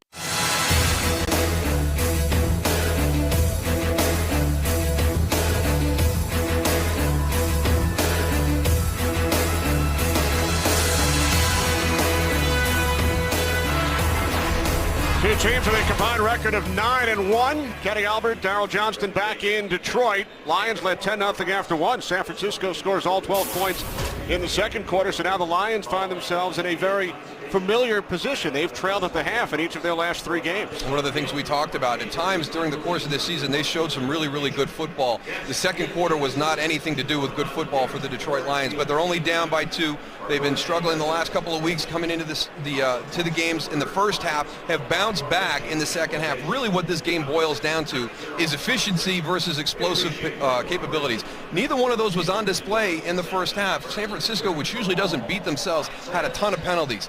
Very fortunate, in my opinion, to be where they are right now, but they're doing a great job of containing Detroit's explosive plays on the offensive side of the ball. That, to me, is the difference, and that's where Detroit will separate from you in this second half. Can they continue to shut down Calvin Johnson, Javid Best, keep those explosive plays down, and then all of a sudden their offense kicks in that grinded-out style of being very efficient, taking advantage of the opportunities when they're there. So over the last 3 weeks, the Lions have trailed at the half in Minnesota 20-0, came back to win in overtime, trailed Dallas at the half 20-3, came back to win that game by 4, and then trailed Chicago at the half on Monday night. Follow your favorite team all season long. Go to iTunes.com/NFL. Now remember, the Lions won the opening toss, deferred. So San Francisco will get the ball first here in the second half. David Akers ending the first half with a 55-yard field goal, giving the Niners their first lead of the game. Just moments after Hansen missed from 52 yards out. Hansen's kick to the back of the end zone, and it is taken out from about 8 yards deep by Ginn. Return to the 18. Well, the biggest thing you're going to see on these halftime stats is penalties. I mean, San Francisco did not do a good job of handling the crowd in the very beginning. And they were able to hang in there. They didn't deviate from their plan. You still see them changing the play at the line of scrimmage, fighting through that. Can this crowd rebound again here in the third quarter? Make it as difficult as it was for San Francisco in the first quarter. Among the 11 San Francisco penalties, 4 false starts. First and 10 from the 18-yard line for Alex Smith and the Niners. Smith took a hit as he threw, pass intended for Gore, as we check in with Goose. Had a chance to talk to Jim Schwartz going in. One thing, he said, listen, we're not going to panic over anything, but he definitely wanted his offense to come back out and put some drives together. He said, one thing, we're having too many 3-and-outs. We got to go and get our defense off the field, get them a little bit of a break, come back out here in the second half, but we usually play our best ball, so we'll see what happens. In the second half plus overtime, Goose have outscored their opponents by 86 points over their first 5 games. Inside handoff, Bruce Miller, the fullback, 7th-round pick out of Central Florida, gains 4 out to the 22-yard line, setting up 3rd down and 6. You know, watching the 49ers, Darryl, a lot of their plays are going right at Sue, right to the outside shoulder, almost a B gap of Sue. And I'm really surprised that they're trying to attack right there. Usually this guy goes against penetration, but they're running away from Corey Williams and they're running at down kick. Well, what Greg Roman wants to do, he doesn't want to account for their penetration and their speed up the field. He wants to take advantage of it. So the wham play we saw in the beginning, get those tackles up the field, trap them, and get the running back inside of them quick. 3rd down and 6. Smith under pressure. He throws, deflects away from Gore, nearly intercepted. A diving attempt by Tulloch, and there is a penalty marker.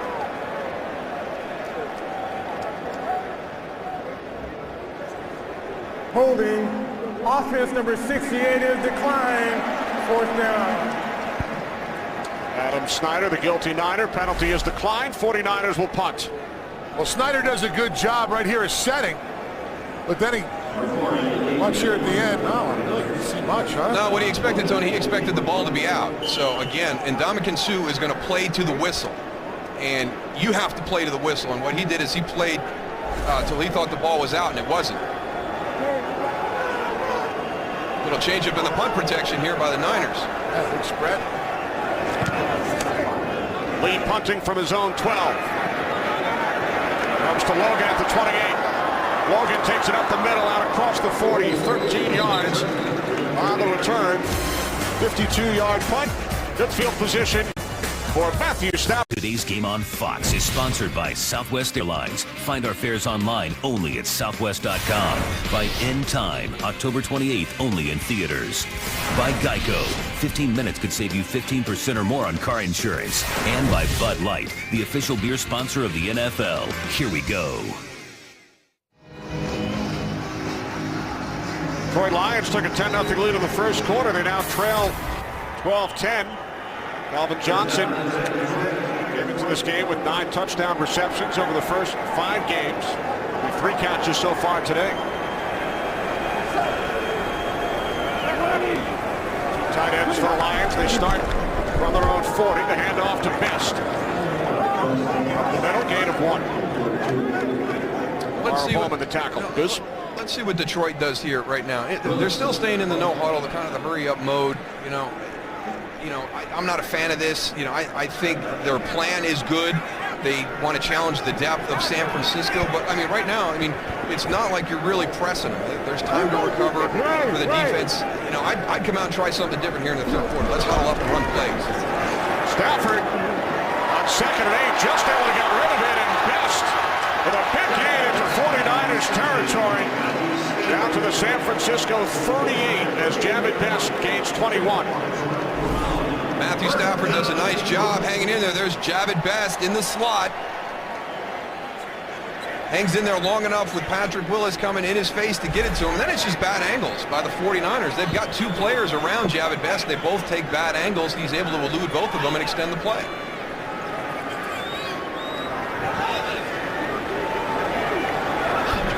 Empty backfield from the 49ers 38-yard line. It's Best again. Inside the 20, the 10. And it's Dante Whitner who finally takes him down at the 6-yard line. Best gains 32. He could just eliminate gaps. He's going to be outside. It's one of the little bubble screens, and you've got great blocking by your offensive line up there. They create the seam, and that's when you get into trouble. Javid Best will just explode through it. Look at them offensive linemen firing off there. Backus, Rob Sims, Raiola, they're all downfield. That's why Javid Best went and had that beautiful run. That's 53 yards on back-to-back plays. Keelan Williams in the backfield, the former Redskin. Off the fake to Williams. Stafford chased by Justin Smith. Able to get rid of it. Pass intended for Nate Burleson. I'll tell you what, they tried with the play action right here, but none of those defensive linemen or linebackers bid on that. They just kept coming at Matt Stafford, and that's why he had that bad throw to the outside. Tough to go and fool Justin Smith, though. That's motor, boy. He's just coming and coming and coming. He hasn't got a game yet. Also taken a couple of trips to the Pro Bowl the last 2 years. Hey, you got 53 out there. 2nd and goal from the 6. Stafford, end zone, looking for Pettigrew. Patrick Willis on the coverage. There's your other red zone mismatch that you're trying to try and create with Brandon Pettigrew. Aldon Smith, got to give him a little bit more on that release. Kind of that same route we saw earlier, trying to get it on that back shoulder. I'd like to see Aldon Smith jam him a little bit more on that release. Make him work to get off the line of scrimmage and disrupt that timing. You can't let Brandon Pettigrew have a free release like that. Where you at? Up. 3rd and goal from the 6. Stafford's pass intended for Titus Young. So 49ers again getting the job done defensively in the red zone. Good coverage here by the Niners again. Titus Young, Nate Burleson on the bottom. They had Brandon Pettigrew, Calvin Johnson to the top. Nowhere to go for Matthew Stafford. So here's Hansen, who hit from 25, missed from 52. This a 24-yard attempt from the left hash. Ryan Donahue will place it down. It's over! Lions back on top by 1.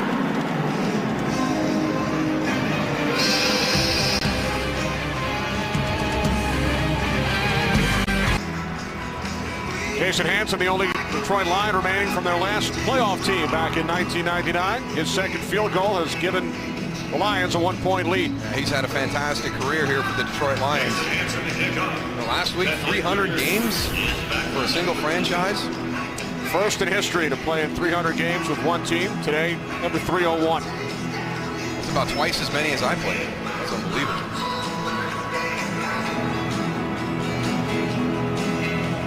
Woo! But you played at as many Pro Bowls as Jason did. Takes it out once again. He almost stepped out of bounds at the 2. Very close. Brings it back out to the 20. Well, he took the one out to open the half from about 8 yards deep. His momentum's going to carry him as he slides a little bit. Uh-oh. Please get me back in bounds so I don't get yelled at.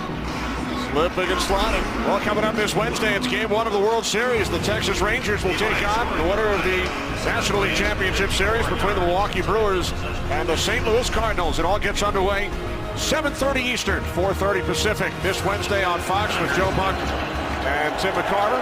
Darrell, have you bought your son Aiden and Nelson Cruz jersey yet? I'm working on it. What a heck of a series he had. 6 home runs in the American League Championship Series. And how about that play by the San Francisco native, Eric Wright, on Frank Gore? He almost caught that ball coming on. He recognized this play and just took off. Frank Gore lines up out here on the left-hand side. Eric Wright, man, identified that right away. Alex Smith, I'm surprised he threw that ball. Loss of 3 on the play, Goose. Now second down and 13.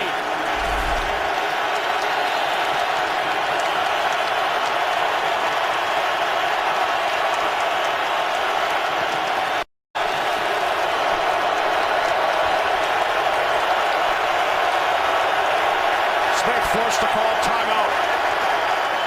Timeout. San Francisco there first. I still think that was more of a concern for Alex Smith, was getting the plays called and getting up to the line of scrimmage, not impacted by that play clock. Is sponsored by Verizon. Get coverage of every NFL game on NFL Mobile. Call Star NFL from your Verizon phone to get NFL Mobile. 10th season for the Lions here at Ford Field, and the crowd has been a factor once again, as they were on Monday night.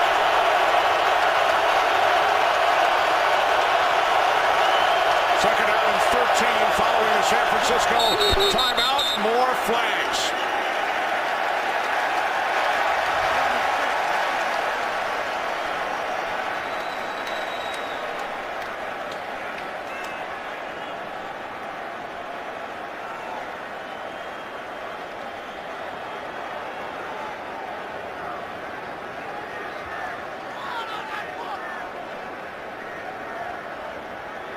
There was no foul on the play. Second down. Please put 10:51 on the game clock. 10:51.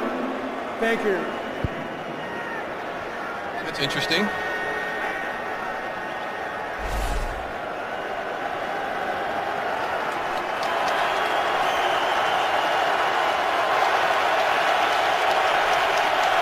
Play was blown dead.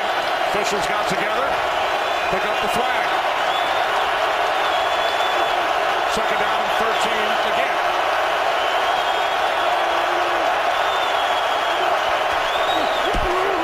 Frank Gore back to the hesitation. Takes it across the 30. He's still going. Into Lions territory. Finally brought down from behind by Chris Houston.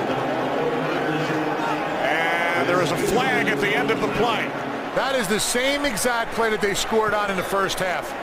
A short wham with a short motion from the tight end, coming down on Adamkin Sue, right here.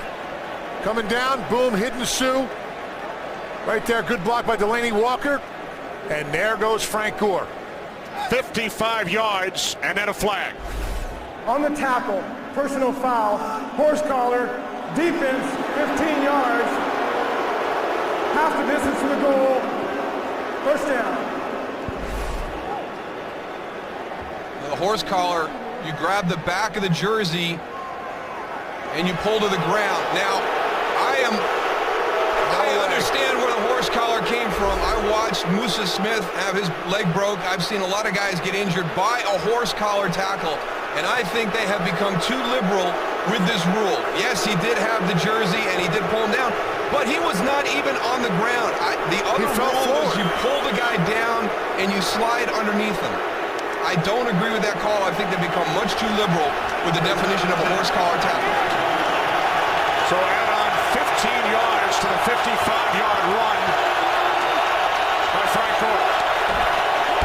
From the 14, the toss to Kendall Hunter. Spivey makes the tackle. Gain of 1 as we bring in our rules analyst, Mike Pereira, once again. Mike, what did you see on that play rule to horse collar? Well, I think now here's the issue. It says you got to be inside the collar or the shoulder pads, but if it's close to the collar, you can actually call it. But that's not. This is not the type of tackle that puts a player at risk of injury, and I don't think you want to call that. That's going too far, as Moose says. So Mike and Darrell agree. You also think back to the Terrell Owens injury on the Roy Williams tackle. Second down and 9. Smith to Crabtree. Michael Crabtree touchdown. Did he break the plane before? Now they're calling it incomplete. Remember, there is no more force out rule. You got 1 foot down. You got the same foot down twice, I think, Kenny. That was a good call. I'm thinking touchdown. They've got incomplete. So the officials got together and it is ruled an incomplete pass. Not get both feet in. If you get the same foot down twice, does not matter. Must get both feet down in bounds. Now 3rd down and 9 from the Detroit 13.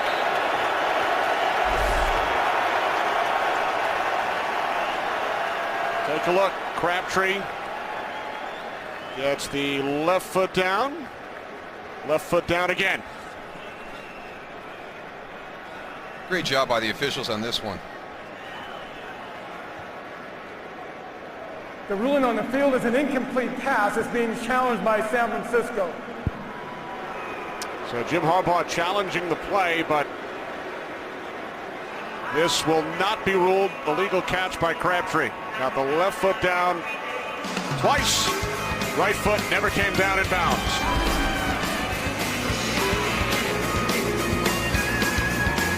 Jim Harbaugh has challenged the call on the field, which was incomplete pass. That call should stand. Here's Mike Carey. The ruling on the field is confirmed because in order to have a catch, the receiver must have both feet down in bounds. This receiver had 1 foot down twice. An incomplete pass. 7 charged with their second team timeout. Crabtree got the left foot down twice. So Jim Harbaugh now 2 for 4 on challenges this season. He loses a timeout, so San Francisco only has 1 remaining.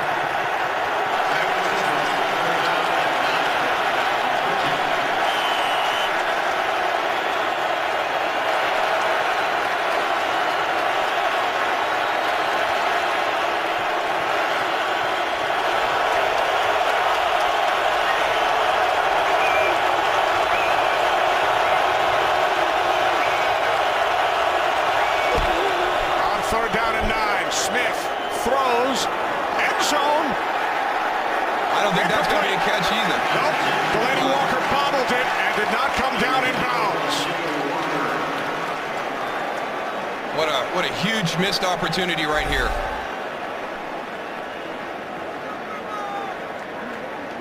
Turn your hands the other way, Delaney.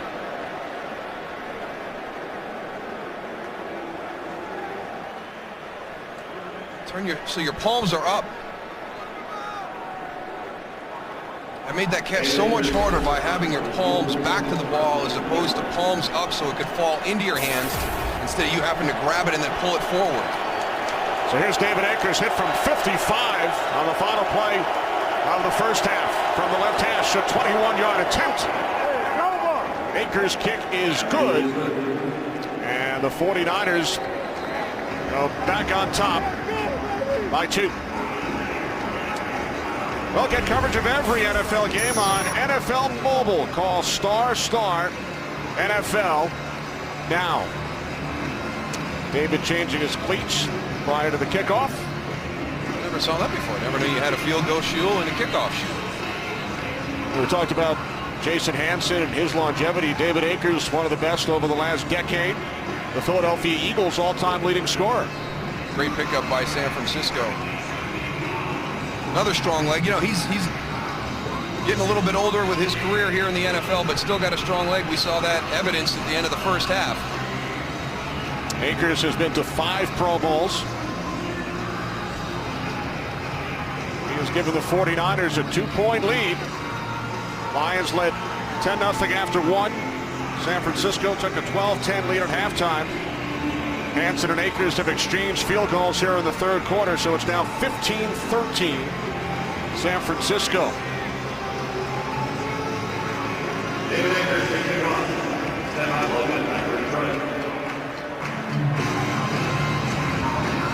They'll face each other twice, division rivals. Green Bay leading the St. Louis Rams in the fourth quarter at Lambeau, 24-3. I know what I'll be doing Thanksgiving Day.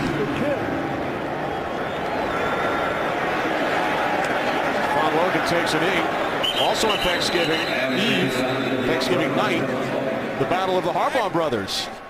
49ers and the Ravens. Just a great job by the San Francisco 49ers defense today, because this is an offense based on the explosive plays. Now, Jahvid Best got a couple of them in that last series in the passing game, but he's yet to have one in the running game.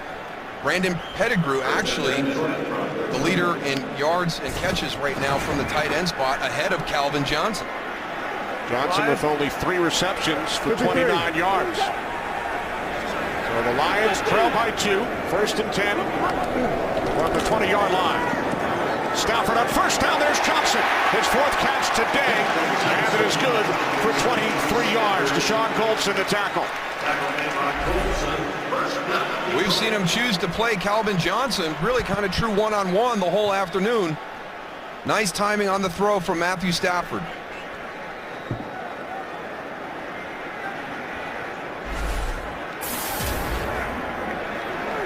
Roy. Pop. From the 43 on first down. It's Pettigrew. Gain of 5 out to the 48. His 7th reception.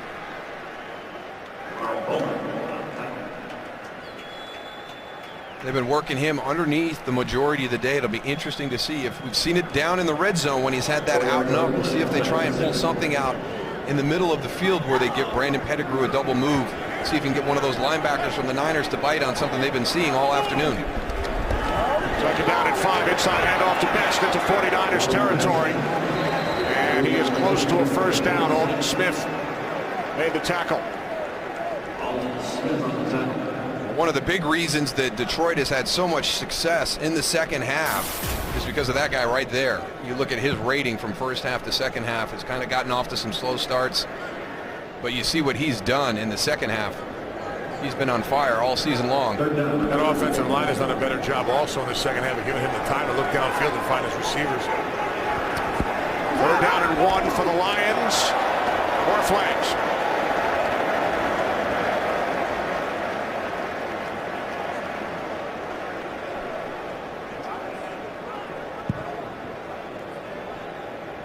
Encroachment.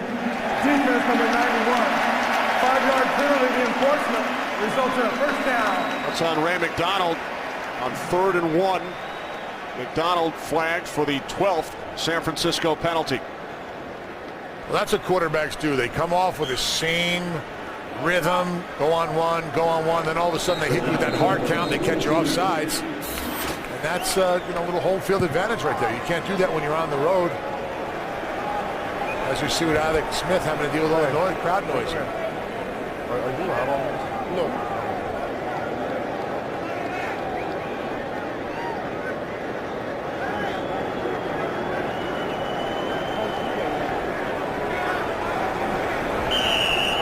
Crowd quiets down with the Lions on offense. 1st and 10 from the 42. Off the fake end around to Burleson. Best bobbled up.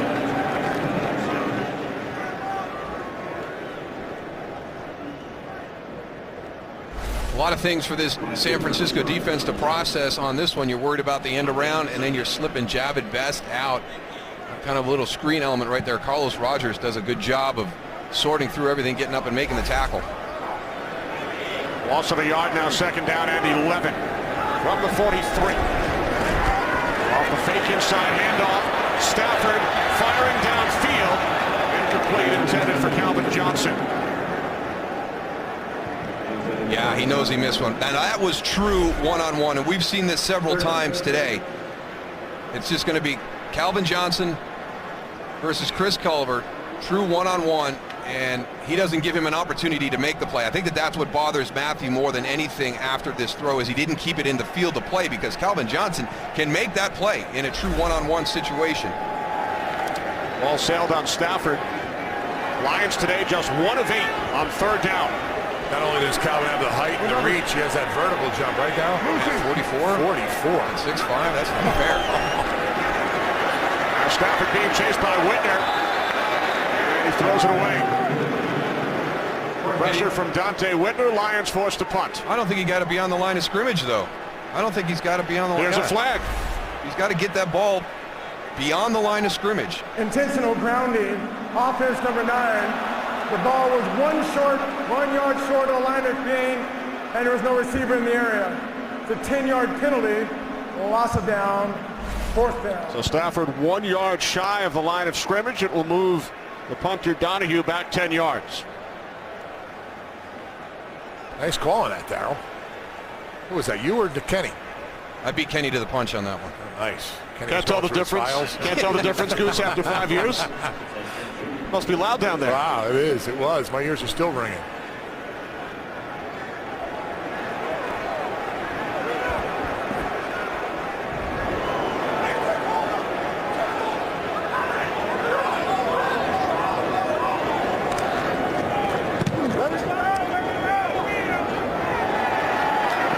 Taken at the 10-yard line by Ginn. Out to the 31. 20-yard return. With the 49ers leading the Lions by 2.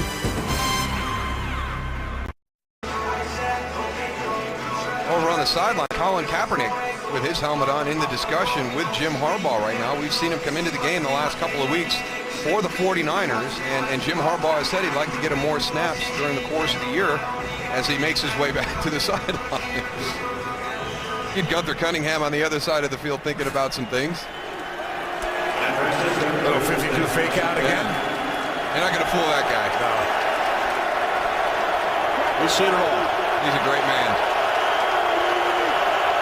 First and 10 from the 31-yard line. The handoff to Gore, who's got over 100 for the 4th consecutive game, but this time he loses about 3.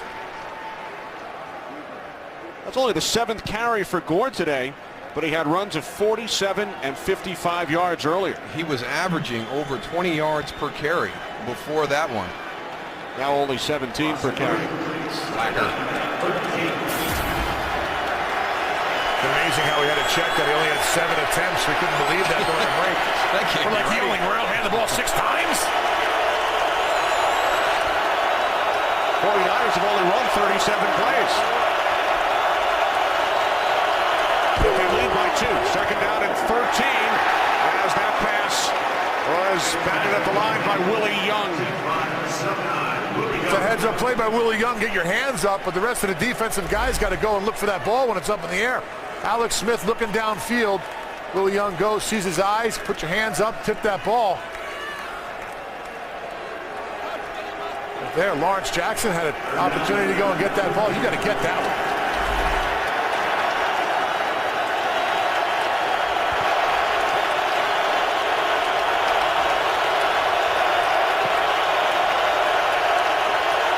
Third down and 13. Play clock at 3. Smith steps up, fires downfield, and Michael Crabtree makes the catch in Lions territory at the Detroit 45, a 27-yard pass play. Watch Michael Crabtree elevate at the end of this route. He gets into that soft spot, times it perfectly, goes up, and makes a heck of a catch. Crabtree has really stepped up today. Coming into this game, 49ers wide receivers combined averaging only 7 receptions per game, and that includes Josh Morgan. Crabtree with 6 today. Under 5 minutes to go, third quarter. Smith, loads of time on first down. He fires downfield. Intended for Ted Ginn Jr.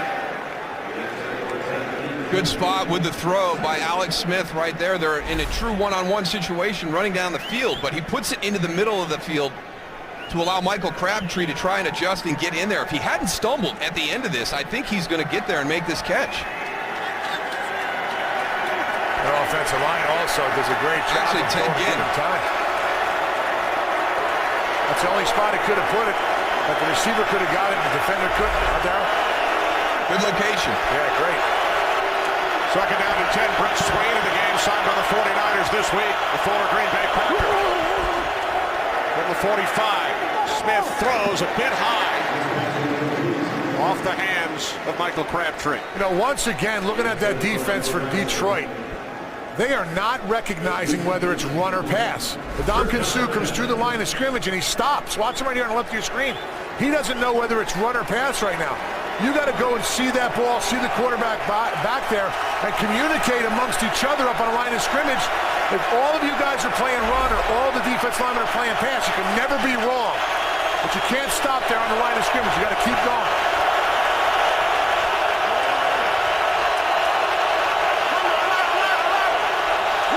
On 3rd and 10. Smith can't find anyone downfield. Down he goes. Back at the 48-yard line. That's exactly why they got a sack on that play, Darryl, is they just kept coming. They were hungry to get to the quarterback. Well, they loaded up the box too, Tony. Yep. You know, they brought everybody in on this one. Alex, he has to know it's got to come out right there. Once you have to hold that one, that's going to be the result. They had you outmanned in that situation just by pure numbers. Second sack of the season, Stephen Tulloch.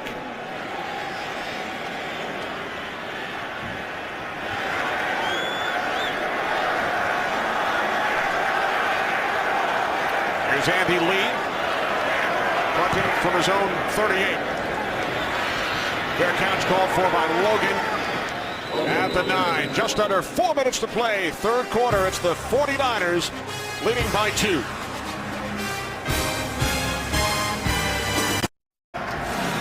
Coming up, following the Lions and the Niners, it's America's Game of the Week on Fox. The Dallas Cowboys and the New England Patriots from Foxborough. Patriots have won 19 consecutive regular season games at home. It's America's Game of the Week. Cowboys and Patriots up next. Last defense to hold the Patriots under 30 points, though. The Rob Ryan coach Cleveland Browns. There you go. Ryan now the defensive coordinator in Dallas. Lions start from their own 9-yard line. Here's Stafford, chased by Justin Smith. Down he goes, back at the 4-yard line. That's what that motor will do, Darryl, if you don't stop and you keep coming. And he is just a bull. Yeah, he's been challenged today too, because a lot of times, you know, he's not playing in his normal position because you're getting so much 3 wide receiver, 2 tight looks. He's moved down inside into more of a tackle situation. And here's the reason that Matthew Stafford has to hold it. He's moving to his right. Calvin Johnson's picking up players all over the place as he runs through zones.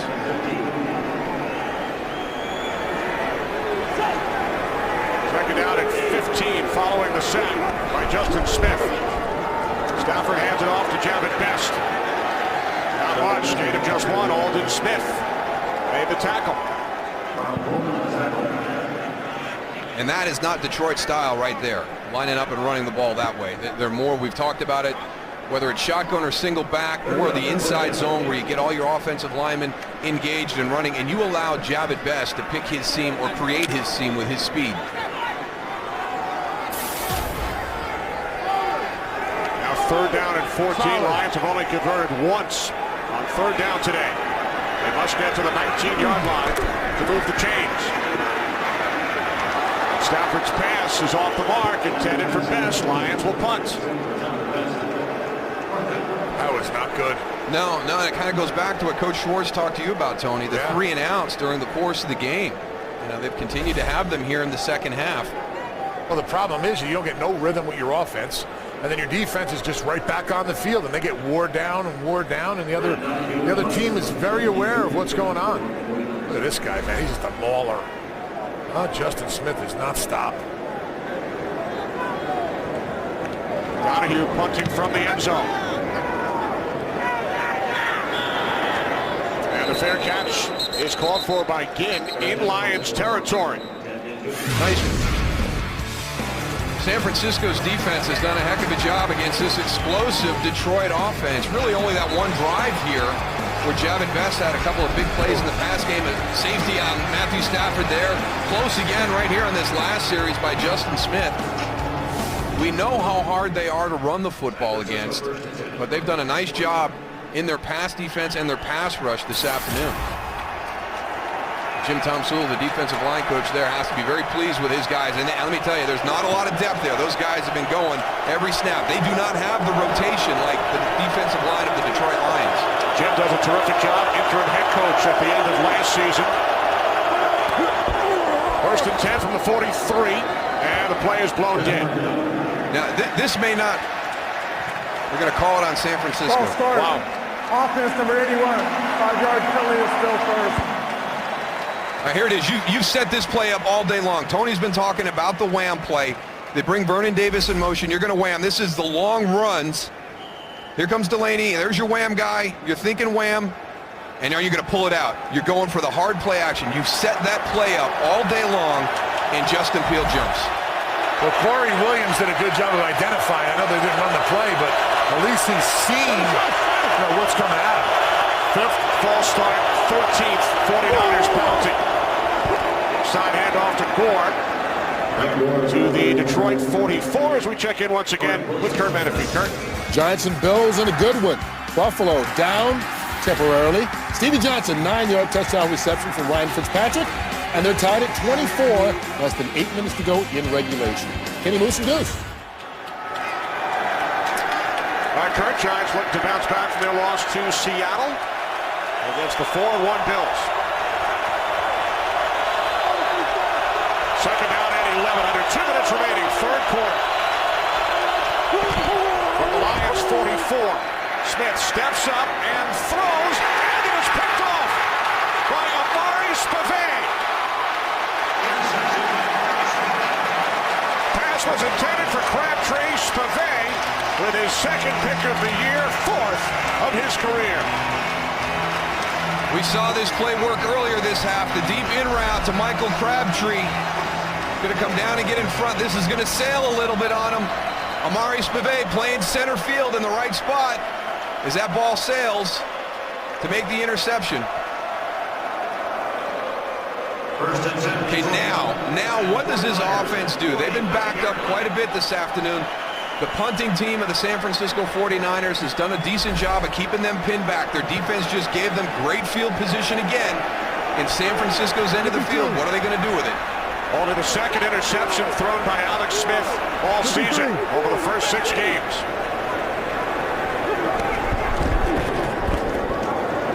This is Maurice Morris, the 10-year veteran, longtime Seattle Seahawk. And Morris, following the Spivey interception, picks up 11 at a Lions first down. How many times do you see that, Tony, where an offense is struggling, and all of a sudden the defense makes a play, and boom, there's your spark for that offense to start playing well. Morris only 4 carries over the first 5 games. Bain to the backfield, first and 10 from the San Francisco 38. It's Morris again, diving forward. Gain of 3 down to the 35. So a little change of pace with Morris in for Javid Best.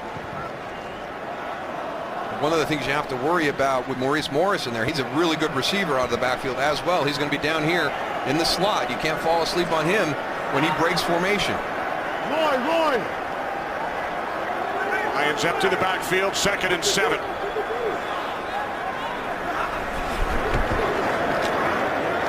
Stafford complete to Burleson for another Lions first down for the San Francisco 21, a 14-yard pass play. San Francisco 22-yard line, first down. Under 20 seconds remaining, third quarter. Nice little stutter step there by Burleson to break it to the inside. Time winding down in this third quarter. 53. And that will do it. Teams will head down to the other side of the field. Lions take a 2-point lead into the fourth here in Detroit. We head to the fourth quarter here in Detroit. Kenny Albert, Darryl Johnston, Tony Siragusa, the 5-0 Detroit Lions, the 4-1 San Francisco 49ers. The Niners lead by 2. 2 big weapons in the red zone. Brandon Pettigrew and Calvin Johnson. From the 22 on first down, the slant intended for Titus Young. It was Chris Culliver on the coverage. Well, one of the differences in this game has been San Francisco's defense down in the red zone, number 1 in the NFL. And they haven't done anything to hurt that today. They had the one great catch by Brandon Pettigrew in the first quarter. Other than that, they've held Scott Linehan's offense to 2 field goals on their other trips into the red zone. No. Empty backfield, 2nd and 10.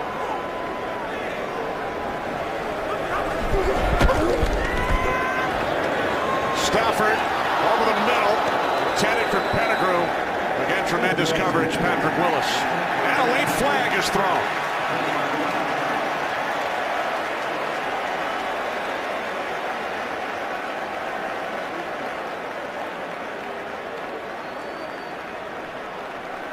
It's going to be interesting to see what they call right here. I thought Patrick Willis played it great. Watch him be physical on the release. Boom. Get him right there. Looks like you had him on the scene.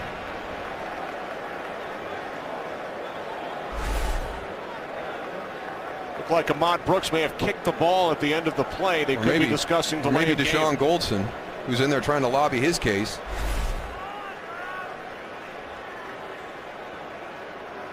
Yeah, that was intentional. After the play was over, delay of game, and the defense, number 38, kicking the ball. The 5-yard penalty, 3rd down.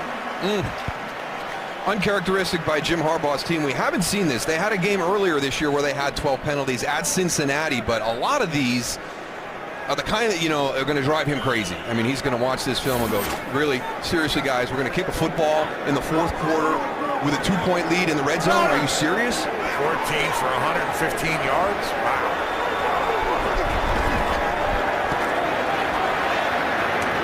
Calvin Johnson. Lions first down.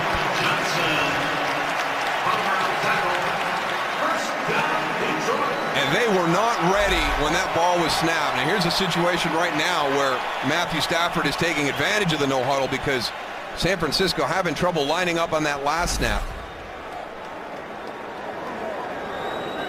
5th reception for Johnson. 1st and goal from the 8. Maurice Morris. Morris down inside the 5 to the 4-yard line. No doubt you made a good point. Even on that last play, San Francisco looks like they're trying to make too many adjustments, and the ball was snapped again. Looks like they weren't prepared.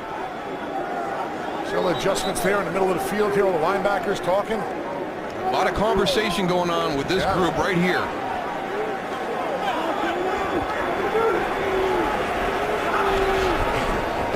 On 2nd and goal off the fake handoff to Morris. The pass to the end zone. Touchdown, Nate Burleson.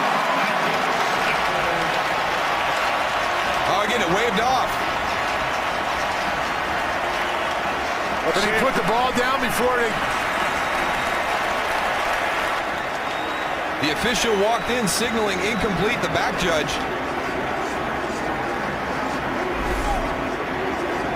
Nate Burleson, number 13, stutter and go on the slant. Did he complete the process of the catch? The ruling on the field is an incomplete pass. The receiver going to the ground lost control of the ball. I tell you what, that is almost identical to what we saw from Calvin Johnson last year in the opener at Detroit, or at Chicago. You must maintain possession of the football after getting control and then getting both feet down. There's the control. Initially, 2 feet down. But Burleson did not complete the process of the catch a la Calvin Johnson, week 1 against Chicago last season. I mean, they're almost identical. But one thing Detroit should do is move these nets that they have behind the field goal post. The post. field is an incomplete pass. It's being challenged by Detroit. So Jim Schwartz has thrown the red flag. He can challenge, unlike what we saw from Harbaugh earlier, because this was not ruled a touchdown. It's not a scoring play. Jim Schwartz challenging. Mike Carey, we'll take a look.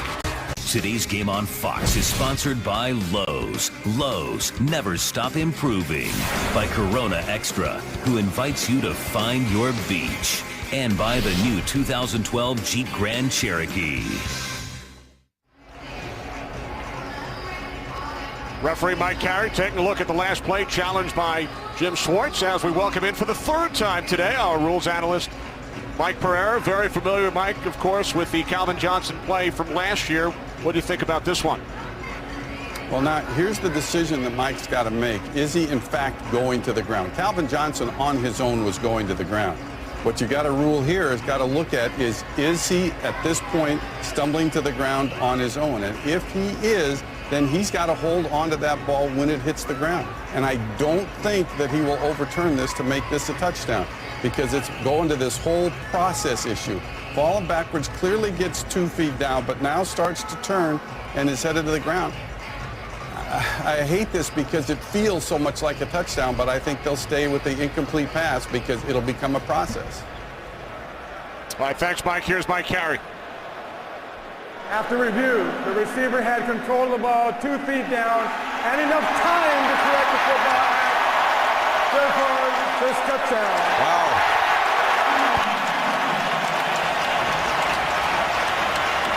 The fact it feels. Hey, Mike, I have a question for you. Does it make a difference that Nate Burleson was able to maintain his balance, that he never officially went to the ground where he could have been called down? Because Calvin Johnson last year was on the ground. Right, and the question is, does he maintain control long enough for this to be a touchdown? I like it because everybody thinks this should be a touchdown. And this was not totally going to the ground on his own. And I actually like the fact that Mike Carey overturned that, because that's what that feels to everybody, like a touchdown. All right, as always, thanks, Mike. And now the Lions will go for 2. Leading by 4. Stafford to the end zone, and Carlos Rogers initially had position on Calvin Johnson, who tried to go over his back. So it remains a 4-point game. Well, took a couple of minutes, but the challenge is upheld. Touchdown, Nate Burleson. Calvin Johnson on the right, wondering, can my catch be reviewed again 13 months later? Let's go back and take another look at that one of the opener in Detroit last year. But I think the best, well, there's 2 good points that were made during this whole discussion. Number one, what Mike Pereira said, everybody here thinks it should be a touchdown, so he was happy that Mike Carey overruled that and changed it. And the other one by Tony Siragusa, they should move the nets out of the way. Right now, Tony is standing on the net. His are closer to the field of play than they are at the other end. I don't believe it. That the net is this close. Good. Ted Jr. again will take it out. About 8 yards deep. And once again is shoved out of bounds shy of the 20. We take you back to week 1 last season against the Bears. Now, the big difference there, Calvin Johnson goes all the way to the ground. And Mike Carey's explanation was that Nate Burleson had time after the catch to complete the process. And now this is what just happened on that last play. I mean, very, very similar to what we saw in the opener last year. But you can see the amount of time after the catch that Nate had before the ball came loose. And unlike Calvin Johnson, he also never officially went to the ground. But maybe the best point, Goose, is about the net right there. Maybe we can go fishing with this net. It shouldn't be back here. Guys can get really hurt. Your cleats get caught up in this thing. It should not be on the ground right behind the goalpost. Make sure you don't get tangled up in it, Goose. I won't, Kenny.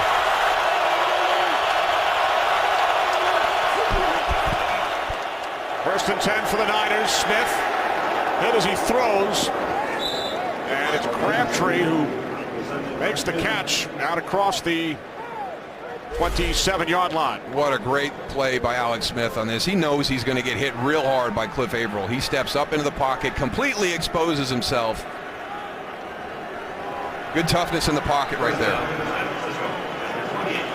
Crabtree picked up a first down.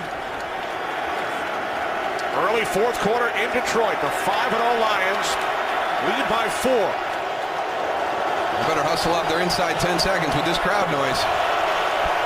Play clock now at 5. The toss to Kendall Hunter. And now the end around to Ted Ginn Jr. Stays on his feet across the 40. Another San Francisco first down. Alex Smith. Let's take a look at him right here. He goes, tosses the ball, then leads back. Goes and throws a little block. Wants to throw it in there a little bit, Darryl. It's not bad. Kept his feet, got his pad level down. Squared up. So Ginn gains 12. 49ers send in 3 tight ends. First and 10 from the 40. Eric Wright was knocked up. on that last play. He's gimpy a little bit right now. If San Francisco sees it, I'd take a shot at him. They have a bunch formation, 3 tight ends on the other side. And Smith's pass intended for one of those tight ends, Justin Peele. Eric Wright was a part of that attempted tackle on Ted Ginn Jr. on that reverse, and he was late getting up. He's actually jogging off to the sideline right now. Replaced by Brandon McDonald.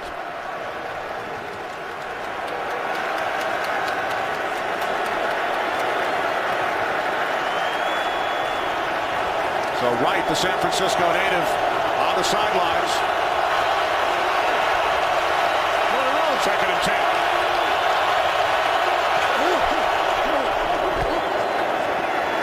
Frank Gore out across the 45 to the 46-yard line, a gain of 6. Aaron Berry made the tackle. As the Lions medical staff continues to work on Eric Wright.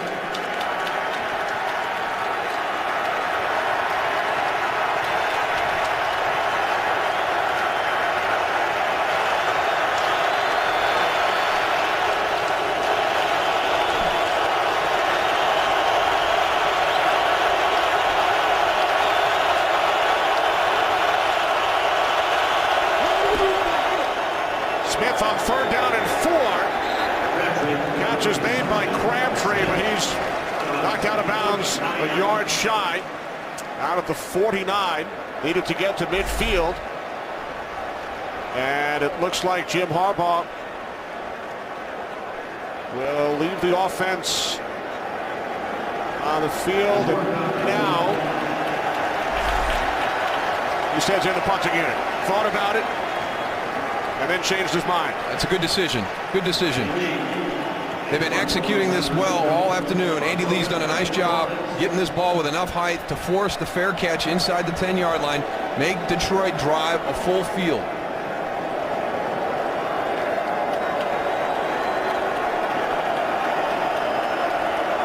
Lee punting for the 8th time today. End over end.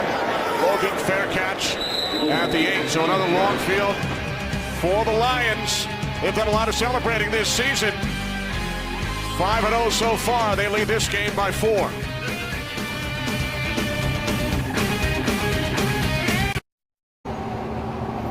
Back in Detroit, Lions lead by 4. 19-15. Could it be any more even? 2 seconds. Lions start from inside their 10 for the 3rd time, and now they have some breathing room. Calvin Johnson stays on his feet. 40-yard pass play. Just hard to contain somebody of this caliber all day long. Carlos Rogers been playing well. Misses him on the jam. There's your separation. Good throw by Matthew Stafford. Dante Whitner, a pretty good tackler, but when you take on Calvin Johnson in a full head of steam, that's a whole different ball game. Yeah, great pass to hit him in stride. His 3rd 100-yard game this season, 16th of his career. 52. Lions who started at the 8. Now at 1st and 10 from the 48, and the play is blown dead. False start, Detroit. False start. Offense, number 87. 5-yard penalty is still first. Brandon Pettigrew. Well, at halftime, Jimmy Johnson said this second half will be about the playmakers on these teams and who's going to be the player that steps up and makes the play. Up until this point, it was Frank Gore with his long run that got San Francisco to have the lead for a while. Detroit's come back and taken it back from him, but that play right there by Calvin Johnson, who is their big playmaker, could be the difference in this game. What number? 1st and 15 following the penalty from the 44-yard line. Best looks to change direction, and he loses a yard. Now the Green Bay Packers have won. They beat the St. Louis Rams 24-3. Packers now 6-0. Should the Lions hold on and win this game? The last time 2 teams from the same division started 6-0, you have to go all the way back to 1934. The Lions and the Bears.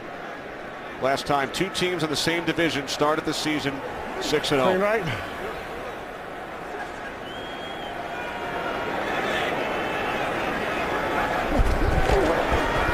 Stafford on 2nd and 14, and that one could not be handled by Pettigrew.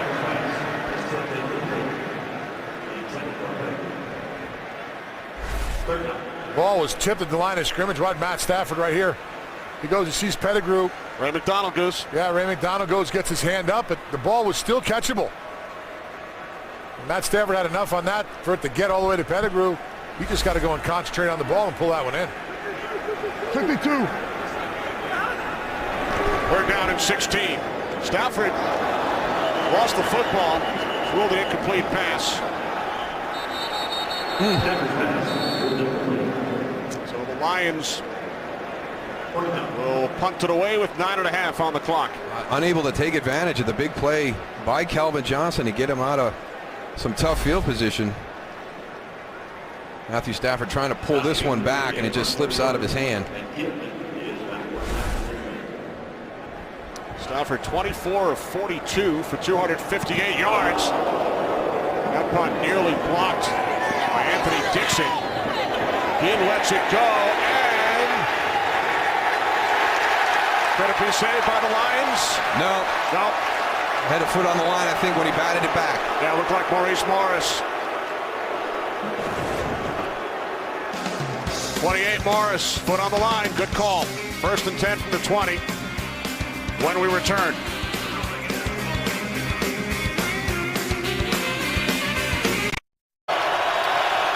Back in Detroit, 9:19 remaining, 4-point Lions lead. 49ers start from their own 20. Smith on 1st down. 2nd and 10 upcoming. Well, that's the second one, Darryl, that got away from Alex Smith. I know about elevating the ball a little bit and let the receiver go up and get it, but these weren't even close, the last two. No, especially after last week. Last week he was fantastic with his ball placement against Tampa Bay. Made some great throws into some tight coverage. Some safeties are going to see that and just sit back there and play the ball.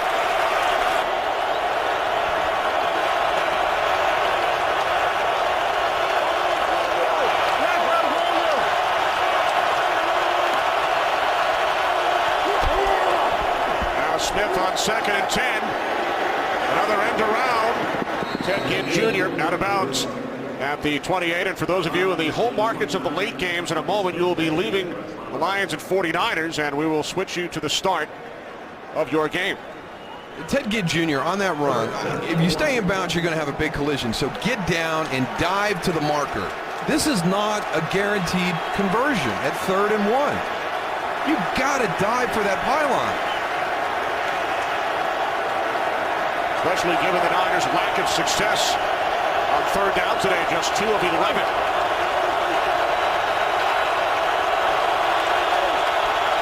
They need a yard. Toss to Kendall Hunter, and he will not get there. Lawrence Jackson with the initial penetration. It's good responsibility on the defense to get this stop. A little quick pitch. You got to maintain your contain here on the outside.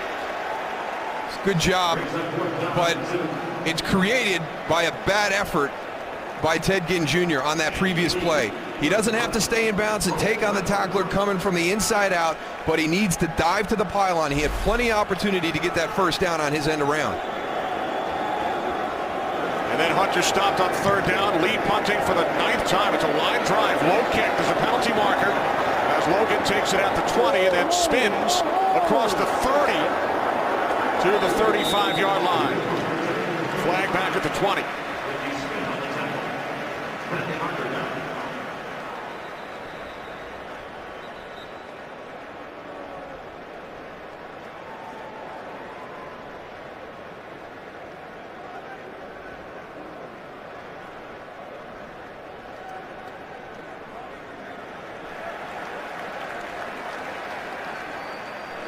Illegal receiver out of bounds on the offense, number 29. It's a 5-yard penalty. Detroit has elected to take it to the dead ball spot. 5 yards, 1st down. 15th San Francisco penalty. Chris Culliver working the outside on the gunner. He's got to make an effort to get back in bounds. He uses the sideline and has to be forced out. He chose, as a player, you cannot elect to go out of bounds. You have to be forced out. And once you're forced out, then you have to get right back in as soon as you can. So number one, he went out on his own, was not forced out, and then ran down the sideline about 18 yards before he came in.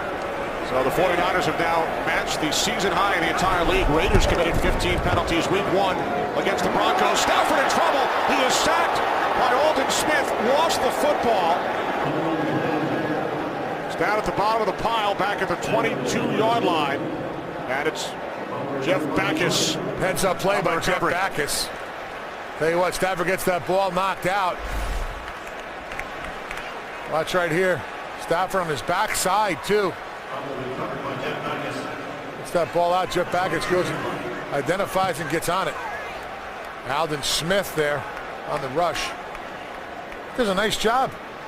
But you know the difference. We saw Kyle Vanden Bosch on that first play when he had Alex Smith in that situation, how he aggressively went for the ball. Here's young Aldon Smith, rookie, going for the tackle, jars the ball loose, but be aware that you can just get that thing swatted out.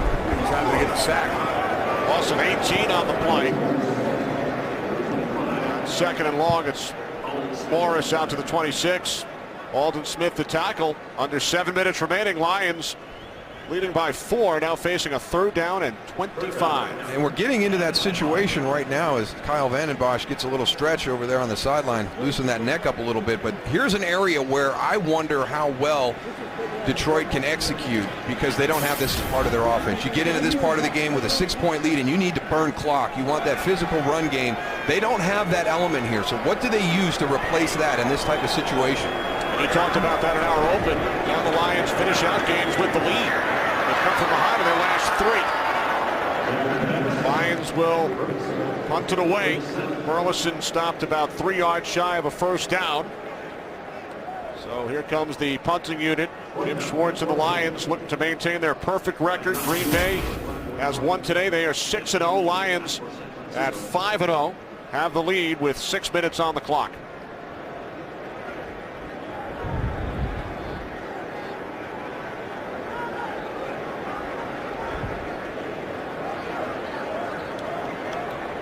Lions letting the clock wind down.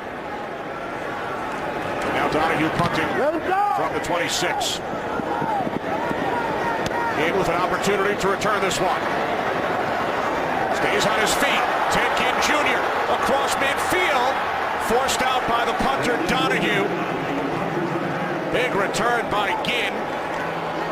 Who brings it all the way back to the 36-yard line of the Lions. Now, this is a great individual effort by Ted Ginn Jr. We talked about the opportunity he had on that end around, so he comes out, he makes amends for it with a good return right here.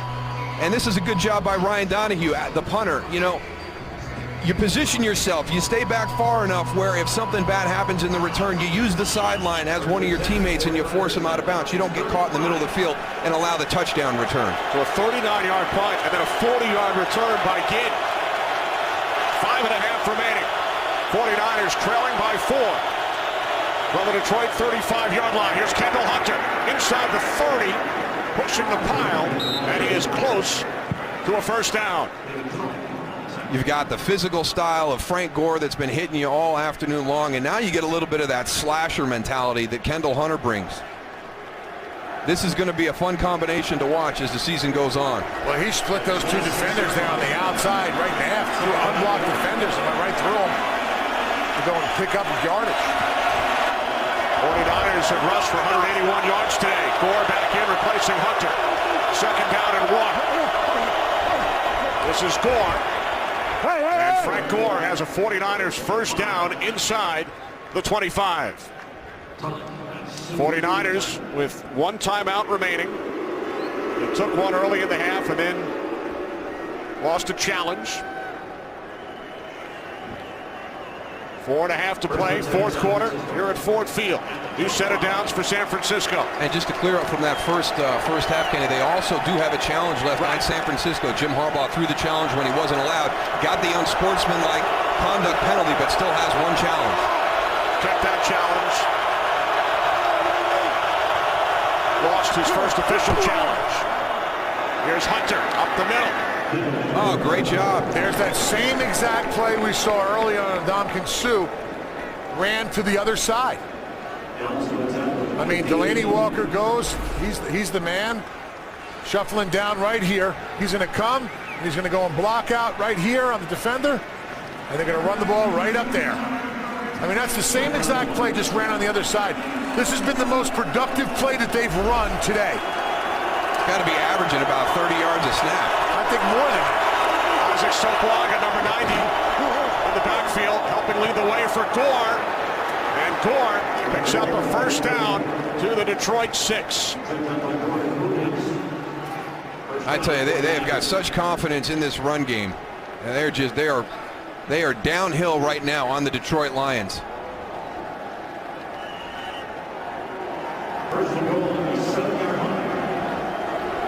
Both teams shuffling in personnel. First and goal from the Lions 7. Over 200 yards are the Niners on the ground for the second straight week.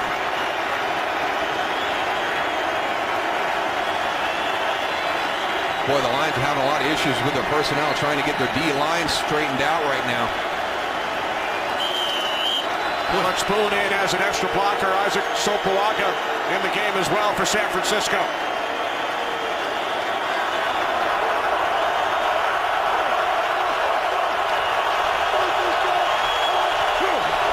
First and goal from the 7. And Gore is forced back.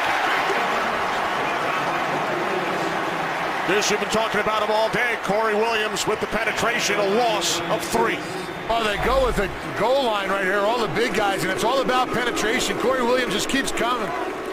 Penetrates, finds Frank Gore in the backfield, and the rest of the guys help him out. The most important thing when you're going on goal line as a defender is once you get through the line of scrimmage, when you go and get onto your, the running back that has the ball, the rest of the guys got to come. It's very important to gang tackle down here on the goal line. Frank Gore split out wide to the right. Empty backfield, second and goal from the 10. Here's Crabtree. Crabtree tackled at the 6. What a tackle by Eric Wright, who was shaken up earlier. Back in the game to stop Crabtree. As we hit the 2-minute warning here in Detroit, it will be third and goal from the 6 for the 49ers, down by 4.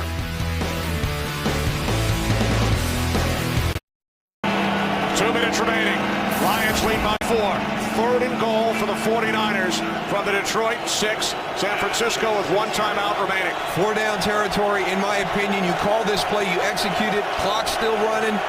You can call timeout and go over and figure out what you want to do on 4th down, but you got to go for it down here. I don't think you're going to get another shot to get back-to-back field goals.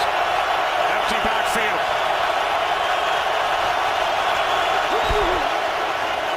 Alex Smith hit as he throws. Pass intended for Kyle Williams. 49ers now facing 4th down.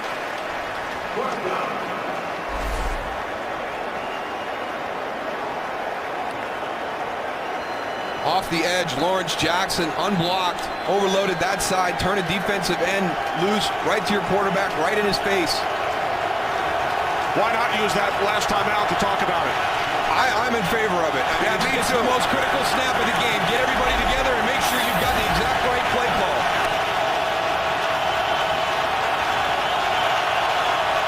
Fourth and goal for San Francisco. Smith throws. The catch is made by Delanie Walker. Touchdown. 49ers take the lead. Wow. That's his best throw of the game. The most critical snap of the game, and Alex Smith makes his best throw of the game. Delanie Walker on the outside is going to come underneath.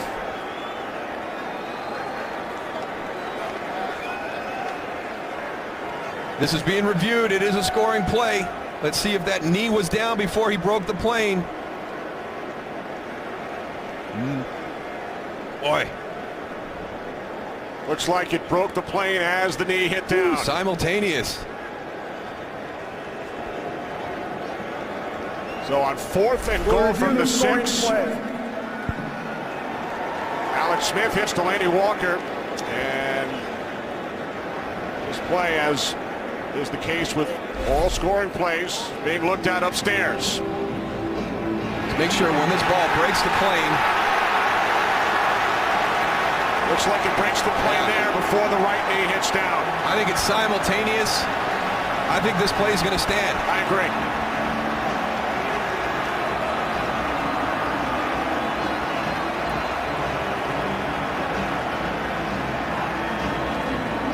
Hard to tell from this angle when the ball breaks the plane, but we had some great looks from the other angles, and these are the same shots that they are taking a look at both up in the replay booth and that the referee Mike Carey is looking at.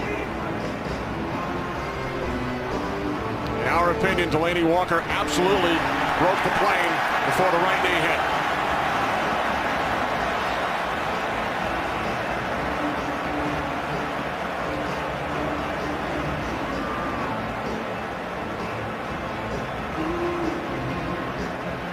We've had a bunch of controversial scoring plays today. The Pettigrew touchdown, the Burleson touchdown, which was not initially ruled a score for Detroit. Well, we knew nothing was going to come easy in this game today, but we didn't expect it to be this hard. I mean, you hear it all the time. Football's a game of inches, and here's another classic example. 49ers taking a look at the scoreboard high atop Ford Field.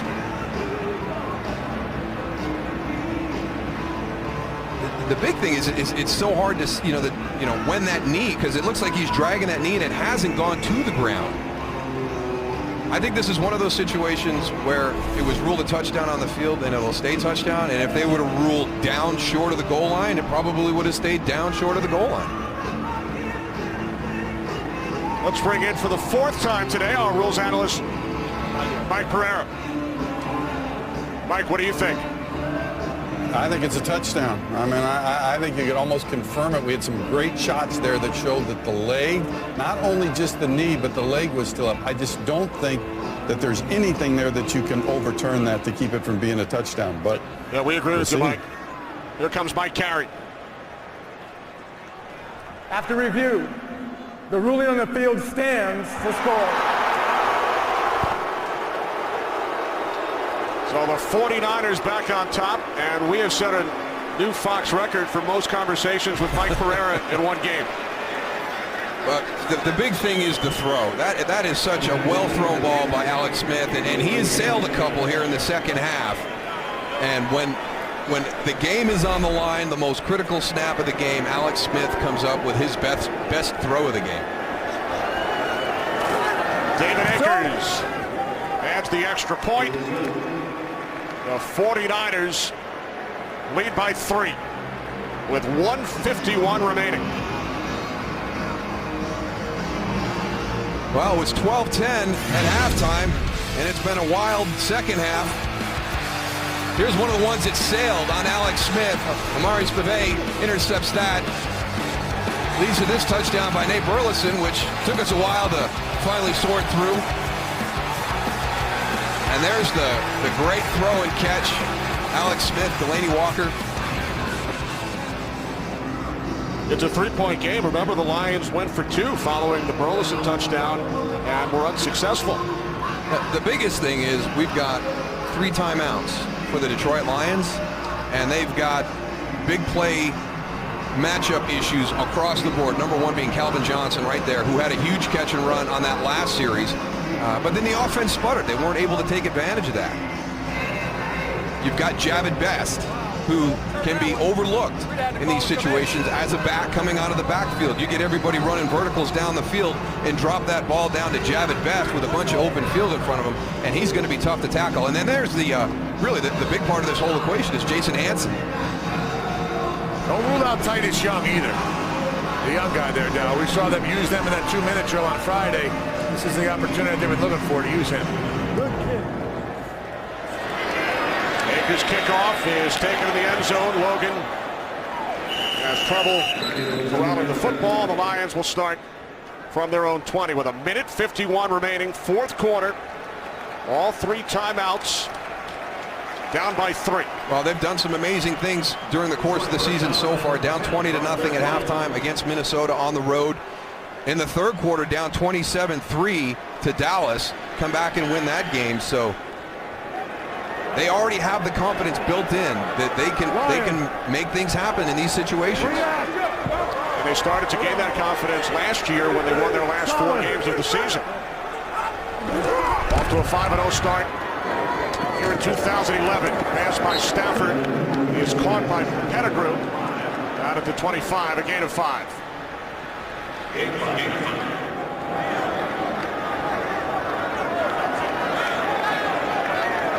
Precious time running off the clock. Down to a minute 30. Stafford to the outside, incomplete, intended for Titus Young. Jason Hansen's long this year so far is 51 yards. That puts them about the 33-yard line. Which means they have to go about 42 yards. Remember, Hansen missed a 52-yarder towards the end of the second quarter. Had the distance, had plenty of distance. Missed it wide to the right. Now 3rd down and 5.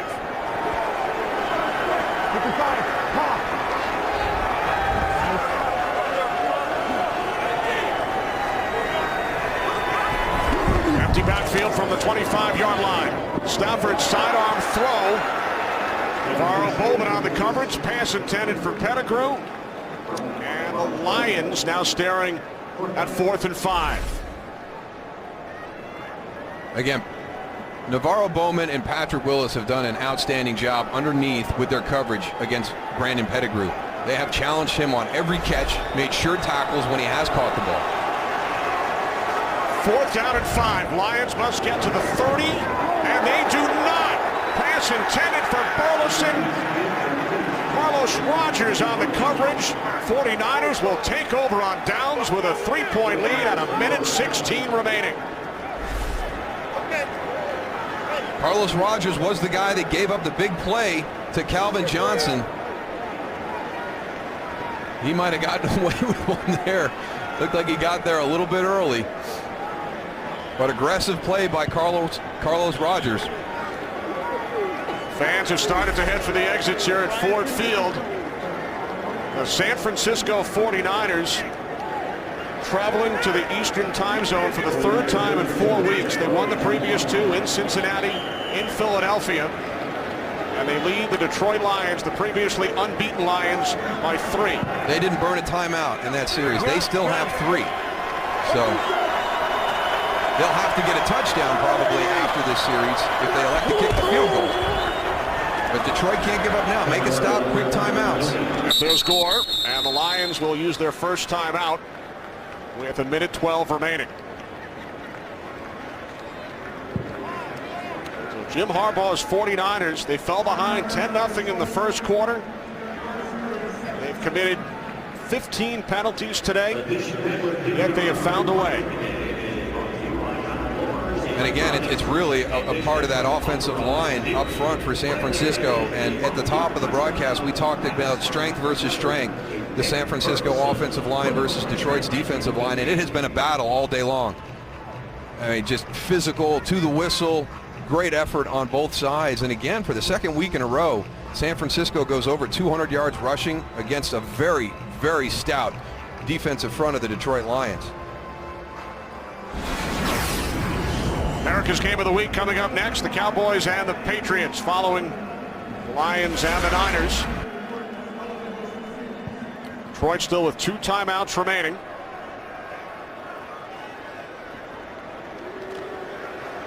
Right now?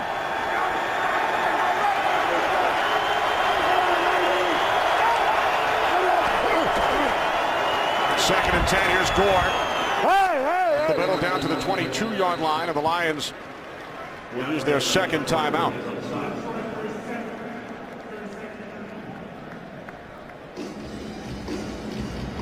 Lions came from behind in their last 3 games. 49ers came back from 20 points down to defeat Philadelphia 2 weeks ago. Trailed by 10 after the first quarter here today.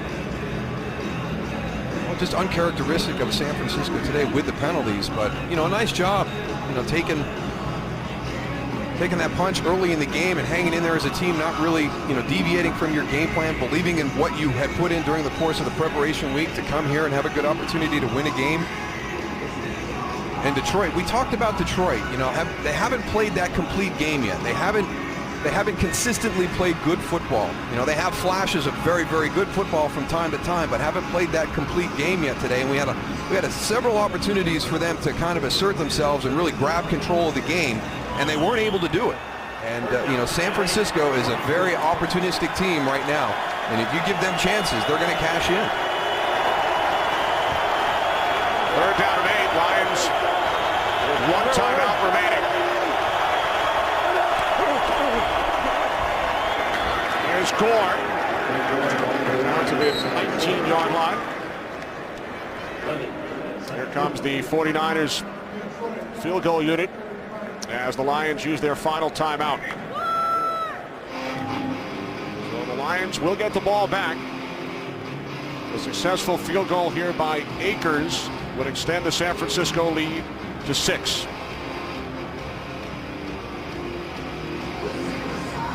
Should the 49ers hang on, Darryl, the last team in the NFL from the Pacific time zone to win 3 games in 4 weeks in the Eastern time zone, you have to go back to the 1996 San Francisco 49ers.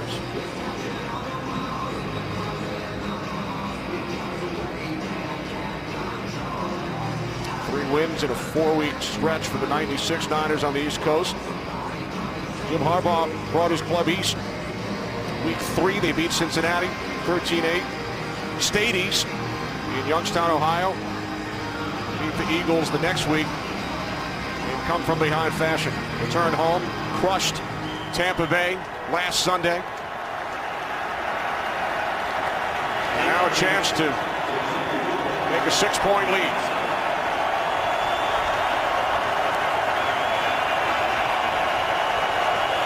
A 47-yard attempt. Straight through. 49ers lead by 6. Lions getting the ball back with 62 seconds on the clock. And with this offense, that is plenty of time to score a touchdown. It is, Darryl, but one thing they have to do is they have to go and make sure that every down counts. It seems like they're wasting that first down. They're throwing a little ball out to the outside. They got to come out right here, all right, with no timeouts and go down the field and show a little sense of urgency and go for some nice big plays, break some tackles, get to the ball, get out of bounds, try to save the clock. They got a lot to do here. They can't come out like they did in the last 2 series and waste one of the downs and expect to go and get back in this ball game. I agree with you. You've got Calvin Johnson, you've got Titus Young, guys that can stretch the field vertically. You've got Nate Burleson who can work underneath, and you've got Javid Best. I know Maurice Morris was in there on the last series, but here's another guy. If you get everybody down the field and you drop that ball off, and there's a lot of space there, he's going to get you a big chunk of yardage. Remember, no timeouts remaining for the Lions. They used all 3 during that defensive series. 49ers have scored 10 points in the last 49 seconds. San Francisco still trailed at the 2-minute warning. They lead by 6.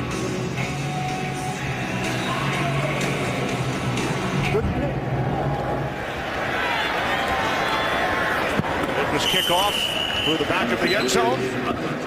Lions must go 80 yards.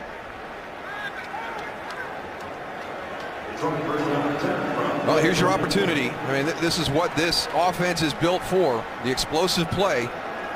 No better time to show what you're capable of than scoring in less than a minute and 2 seconds to win a football game.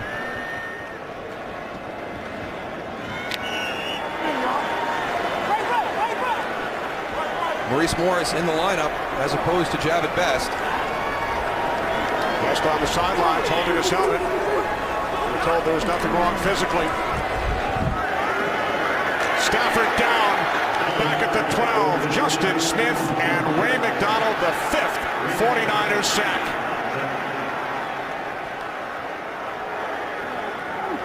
Remember, the Lions with no timeouts, 45 seconds remaining. Now they must go 88 yards in under 40 seconds. Stafford throws, complete to Morris. Lions can't stop the clock. And Morris is tackled at the 19 by Bowman and Goldson. No sense of urgency whatsoever, Darryl. Too much time to get to the line of scrimmage. Stafford doesn't have a play. He's not ready to go and move ahead. Down to 10 seconds. Stafford throws, and this pass is incomplete. Intended for Titus Young. Down to 6 seconds remaining. I agree with you, Tony. You know, with 1 minute and 2 seconds left, I expected more from this offense than what we've seen on those 3 plays. It didn't seem like they had a receiver down more than 25 yards. I mean, Stafford has the arm. You have the receivers that can go up and get it. Run a 9 route. Get down there. Take a shot.